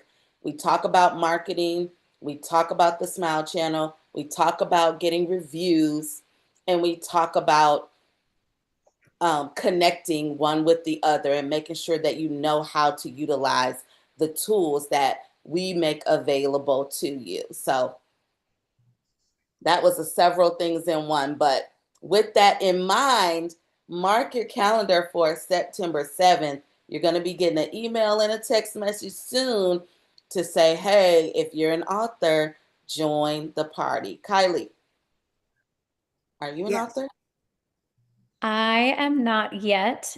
Dr. Smiley and I are talking, and then Francine's encouraging me for kids' books. And actually, it's on my heart for a cookbook. So, a kids' cookbook would be really sweet for something that I think would be coming from me, even though my traditional service hospitality, you can serve in the kitchen, you can serve a smile in the kitchen. And I think kids' book, little kids, like the ones that like to touch tangible things, Yes. like cardboard books. Yes. See, that's where my heart's at right now. Maybe I'll I have love 17 that. other chapters knowing you can write for middle school too. I mean, there's just so much insight to this conversation. Absolutely. And it's such a wonderful thing is that when you start writing and you start connecting with other authors, you realize that it really is a wide range of what is available. And sometimes you don't even know or realize what's in you until you connect with a person who's already doing something similar. I'm so glad that she talked to you about the children's book because that awakens something in you. And so it's next level. I love it. Join the family. Happy to see Well, you, listen, ladies. you I'm going guys. to step out to make space for the next speaker, but it fills my heart to get to share the stage with you. Thank you for having me and for sharing your smiles. It's been a Thank you, pleasure meeting you. Janae. Listen, Janae is ready, Francine. Janae is ready. We killed enough time. Right. And I am going to introduce Janae. Janae is the founder of Think Tank Collective, empowering communities through housing, workforce development, mentorship, education, and innovative partnerships that create opportunities, strengthen families, and build resilient neighborhoods for lasting impact. Janae, the virtual Yes. stage is all yours. Amen. Thank you. Thank you guys. Good morning and welcome to all of the Smile family. This is an opportunity that I'm always honored to be here and express a voice for those that feel voiceless, that feel unheard. Right now, as we speak, the chatter in the background is actually some of our folks that we're trying to get re-enrolled in some of our programs here. We do recuperative care, housing for folks out of DMH. We do re-entry. It's a hard to hit area. One second, guys. It's a hard hit area, but mostly because our organization has a mission and it begins with pain. My pain began with homelessness, with incarceration, with trauma, watching people who simply needed one person to believe in them instead of allowing the past to define them. Me personally, I decided not to let it prepare me for failure. But today, my smile isn't because life has been easy, it's because God has been faithful to us. And that's what this opportunity here is for today, is to spread a voice to the community that we do have a serious need for folks to pay attention to our medical needs, our wellness needs, because this is what ultimately brings a smile to a person's face in the morning. When he feels good on the inside, he can feel good on the outside.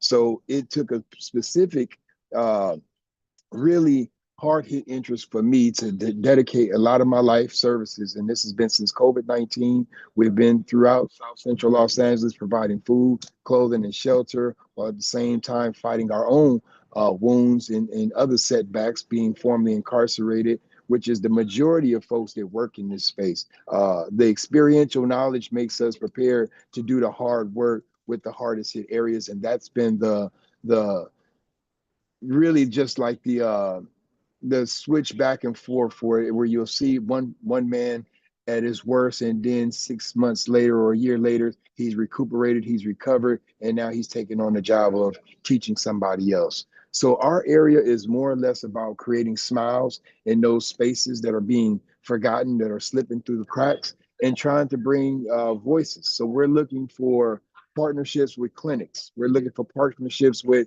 physicians, psychologists, anybody that can help be a partner to us. We have several folks at one of our housings right now where a nephew of mine, he stays in there. He suffers from grandmother seizures. He's a 23-year-old man who's now walking around with discharge papers with no idea how to figure his way out through the Medi-Cal Medicaid system or through the health environment, because this is just something he just didn't learn in school. So we need a health team. We need folks to come give us the support we need down here in South Central Los Angeles.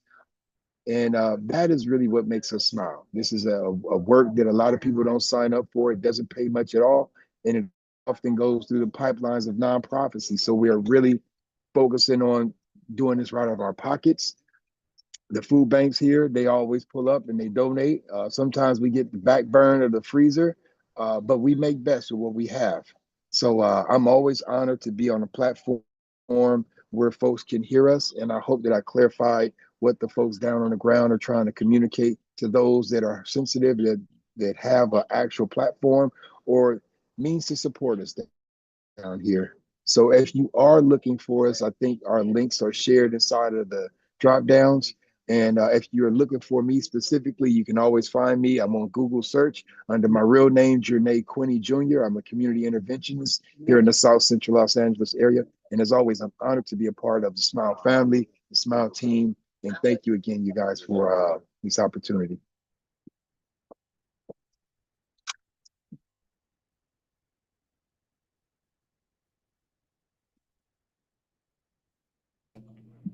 If I have more time, I can keep going. Hello, Jernae. Yes, we Yes, have a ma'am. little bit of extra time. So, Right.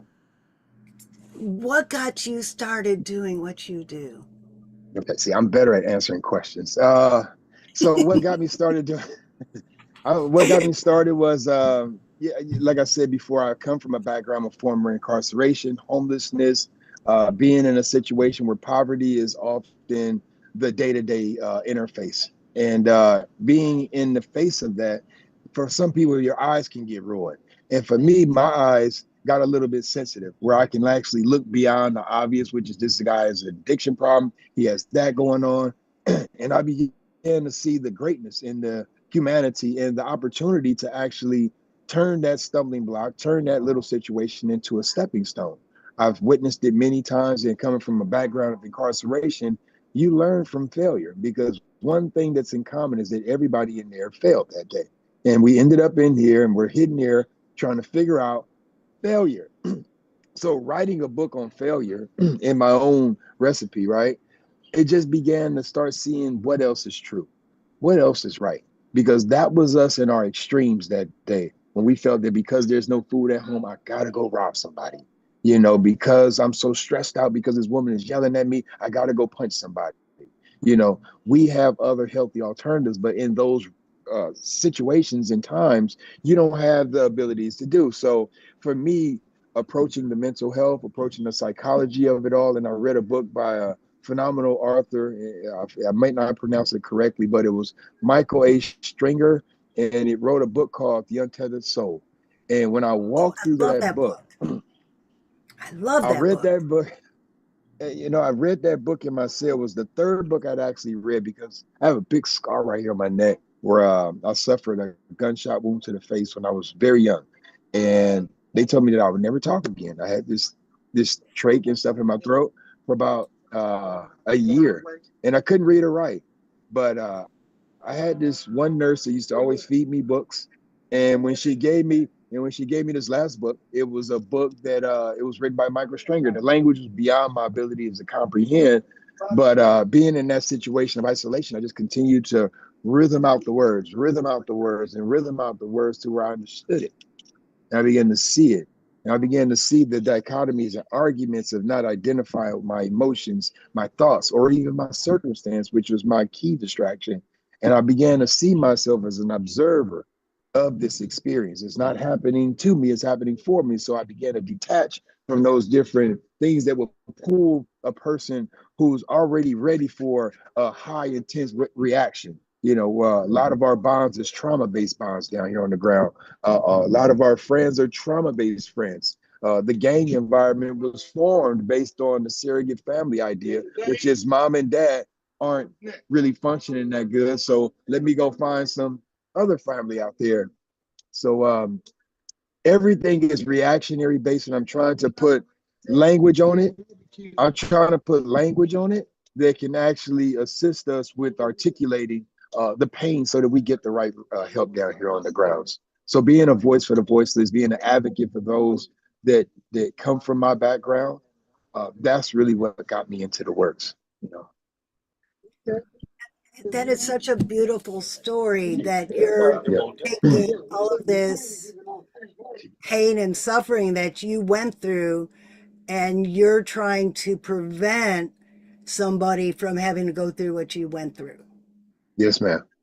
So if you had to give somebody who might be stepping into your footsteps where you made your mistakes, what would you tell them right now? Because my advocacy is to prevent the negative childhood programming, and I'm sure there's a lot of negative childhood programming that led you to Right. those footsteps. What will you tell a kid to prevent them from going into those footsteps? Mm. It's a process because it's not a one phrase or a one word fix to it. But really, what we do now is we practice what's called the resiliency model, and teaching folks about the resiliency model, which is tracking, which is you're sensing what it is that's coming because you can actually feel it before. They call it spider senses on the ground down here. You can actually feel it like something feels off, something feels funny. This person isn't right. That is the precursor to emotions or a thought about it. Because comes next is your feelings about it. Oh, I don't like it. I'm gone. You know, or I think this about this. So I want to teach the language because there's no words in that process of sensations. There's only feelings and stimulation. So I want to give language to what is tingling, what is gurgling, what is funny, what is those little words we use, because that's you're trying to communicate, but you're using baby language, which is the first language we learn while studying a child. She's making reactions based on her sensations. Hey, baby looks like she needs to be changed. We already know that, but we forgot it. So I want to re-invite us back to that. I'm sorry. Oh, that you froze a I'm sorry. little bit. Yeah, I want to re-invite us. Yeah. Yeah. Mm-hmm. Yeah, I want to re-invite us back to that language that we abandoned, which was paying attention to the sensations of a child. So I teach people sensational language through tracking, resourcing, which is what have you relied upon before, uh, uh, grounding, of course. My ex-wife was really instrumental when we wrote this book. Um, and she was a gardener, so she used to literally take us on sensational walks and all of these different things that would bring you back to reality. I just like throwing water on the face because a lot of people I deal with are angry. So I just walk around with a little holy water in my mind, right? And sprinkling to cool them off. But those are the I just primary got three. I just got a vision of a cat doing something they're not supposed to and squirting them with water. I use that for the baby. I use that when it's like a mist spray for the baby and it cools her right off. Right. So water is my method. If you want to say, what is your little remedy? I use water. I use it in the pools. I take the guys to the, everything it has for me is going to the water. We go to the water and pray in the morning at the beach because we don't hear that natural sound. When you come back in this environment, it's 808 beats all day. I mean, just hard percussions and loud sounds. And, you know, the helicopters fly low here in South Central Los Angeles. So there's night tremors. The kids are getting a full night's rest. Elon Musk just wanted to open up a full tunnel up the 105 freeway, which is adjacent to our home. So it's all kind of rocking and rolling with SpaceX in the backyard. So we're dealing with a lot down here, and we're just trying to make sure our voices are heard, that we're getting our needs met. And we're an unincorporated area, so we don't have any formal representation. I am the only standing nonprofit in this area, and I do receive acknowledgement, not, but in my opinion, not the support based on the work I'm doing and have done by myself, housing 13 people while myself being homeless. I'm at a homeless shelter right now trying to get other folks housed. This is dual work, being a CEO and a client at the same time. Yes, Well, ma'am. you have a beautiful story, and I hope you stay connected to the Smile channel so we could Absolutely. see how this progresses. But Absolutely. our next guest is ready. Ryan Botner. Ryan Botner's story is about going from high sales success without fulfillment to building a life centered on intentional living, purpose, and service. After achieving strong results in business, he realized success alone wasn't meaningful without alignment and purpose. He shifted his focus to mindset, accountability, and intentional action inspired by a service-first approach, Giver's Gain. Today, he helps others improve performance through structured systems and intentional habits. Whew, that was a mouthful. Good job. And Good job. thank you. And Amen. and when I was speaking earlier, I talked about a client who was living a life as in finance, and because her parents told her to do it because they said that's security, and she didn't want to. So you have a very similar story to something I wrote about in my book. So I'm going to give you that virtual stage so I could listen to your story. Amen. And thank you, Francine. I appreciate it so much. Listen, my name is Ryan Botner. I am a coach. I believe everybody needs a coach in life. I believe a good coach can change your life. And I'm also a CEO, a Chief Encouragement Officer, because I believe that a lot of us, sometimes life just knocks the shout out of us. And 7 years ago, I took a little Adderall pill. And before that, I was a millionaire and making big money. But that Adderall pill got me, and I fell into deep, dark drug addiction for about 3 years, destroyed almost every relationship, almost every dollar, but nothing happened to me. It all happened for me. And some of the things that I realized real quick is that when I hit the rock bottom in my life, it ended in an overdose. I was in a coma 3 days. That was in 2020. It was so empowering because I finally took some ownership. And a lot of us have a struggle with taking ownership in really our own problems. See, I believe in people being consistent, committed, courageous, and compassionate to others. And I have compassion right now, and I hope I can speak to somebody today.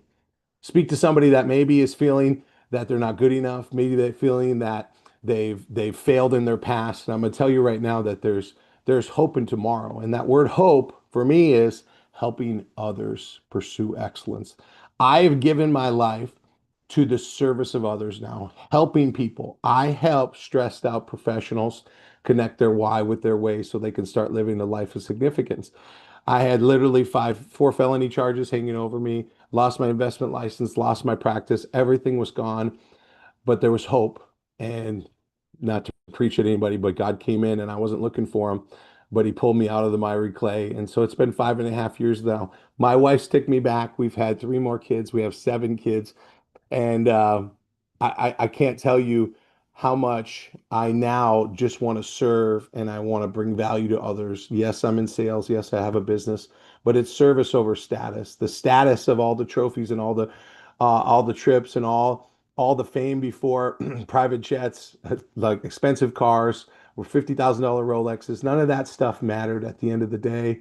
And now it's all about people. And so this is why I'm here. I'm here to hopefully speak life into somebody today. And if that's you, I would love to connect with you in any way that I can. But what I found is that you have to do a few things every single day. And I believe that you have to do 6 things every single day. I'm only going to give you 5 because the 6 really has to do with my faith. And if God wants us to connect, you'll find a way to connect with me, LinkedIn, something like that. And but the things you need to do every single day, and if you want to write these down and remember them, number one, you got to value people. And I value everybody here. I've prayed for everybody that's listening right now. I pray my words speak to you because if you value people and you serve them, great things can happen. But if you don't value them and you serve them, you try to do all types of manipulative ways, things to them and hurt people. And so number two, you need to think of ways to value people every day. You be thinking about who's on my schedule, how can I serve them better? And number three, you need to look for ways to bring value to people. Looking at your schedule, looking at the ways that I can connect somebody to somebody else, be a professional people connector, be a go-giver, all right? And then you have to take action on that. Because for me to say, hey, I'm going to send you a referral, and I don't do it, it doesn't work. But uh, if I'm really looking to bring value to somebody, I'm going to do something in your life that you're going to say, wow, that was big time value. And the last one, I'll share the sixth one. This is a faith channel. So thank you for that. The second to last one is encouragement. Encourage somebody else to bring value to people, to value people, because the more valuable you can be, like Zig Ziglar said, if I help you get what you want in life, I'll get everything that I need. And the last one, here's something that's helped me for over the last 5.5 years. And I did this the first day that I turned away and I really repented of my sins, is I read Proverbs every day. There's 31 of them. And so if you do that the next 31 days, I guarantee you your life will completely transform. And so hopefully this was helpful. Hopefully this was encouraging to you today, edifying, that means to build up, exciting, right? And this life is too short. So let's keep being intentional. And I love you guys. Thank you for having me on, and keep smiling.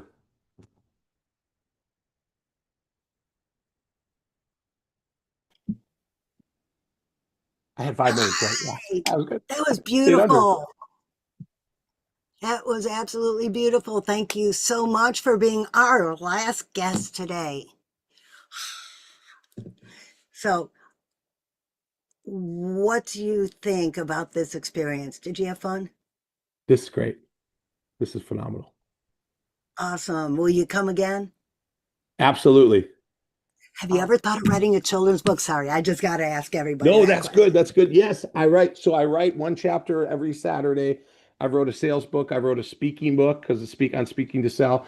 I just wrote a book on a life of intentionality and life of significance, kind of like purpose driven life type of book, which has got more scriptures in it and things like that. I have a journal as well, but I need to do a children's book. That's a good idea. You Have do. 7 of them around here. You probably heard some of them. Well, in 45 minutes, my children's authors group meets. We meet every Friday, 3:30 p.m. Eastern time. You're I welcome to love join it. us. Just I let me know love and it. I'll send you the Zoom invite. Please send it to me. Okay, I will do that. Yes. Please put your email address in the Okay. chat and I will get that before we close out. All right. Thank you. Awesome. I'm going to send you backstage so you can put your information in. And Francine and I are going to close out today. Thank you. Listen, Francine, what another event successfully completed. Woo-hoo. Woohoo, yeah. Congratulations. And we were on time. Don't you love it when you have to kill time in between guests rather than, oh, sorry, you're not on for 30 minutes? Right. Right. So we love when the spaces are small in between people and people are willing to show up early and speak and just be agreeable. We love that. And we're Yes. grateful to all the people who've connected with Perfect Publishing and the Smile Channel today because they made it happen. So shout out to Francine, shout out to Dr. Michelle, shout out to Dr. Smiley, shout out to Amy, who's been working hard in the back, and to Aisha, who's been working hard in the back, and Faison, also, who's been working hard in the back. Thank you, thank you, thank you. Shout out to Daniel Piedamonte, who created our lovely backgrounds. And we are always grateful to you for watching. Everybody who watched and commented and shared, do it all again. and share it again one more time. And 'Cause let's run up those numbers. none of this would matter without the viewers. So thank you, viewers. Thank you for Absolutely.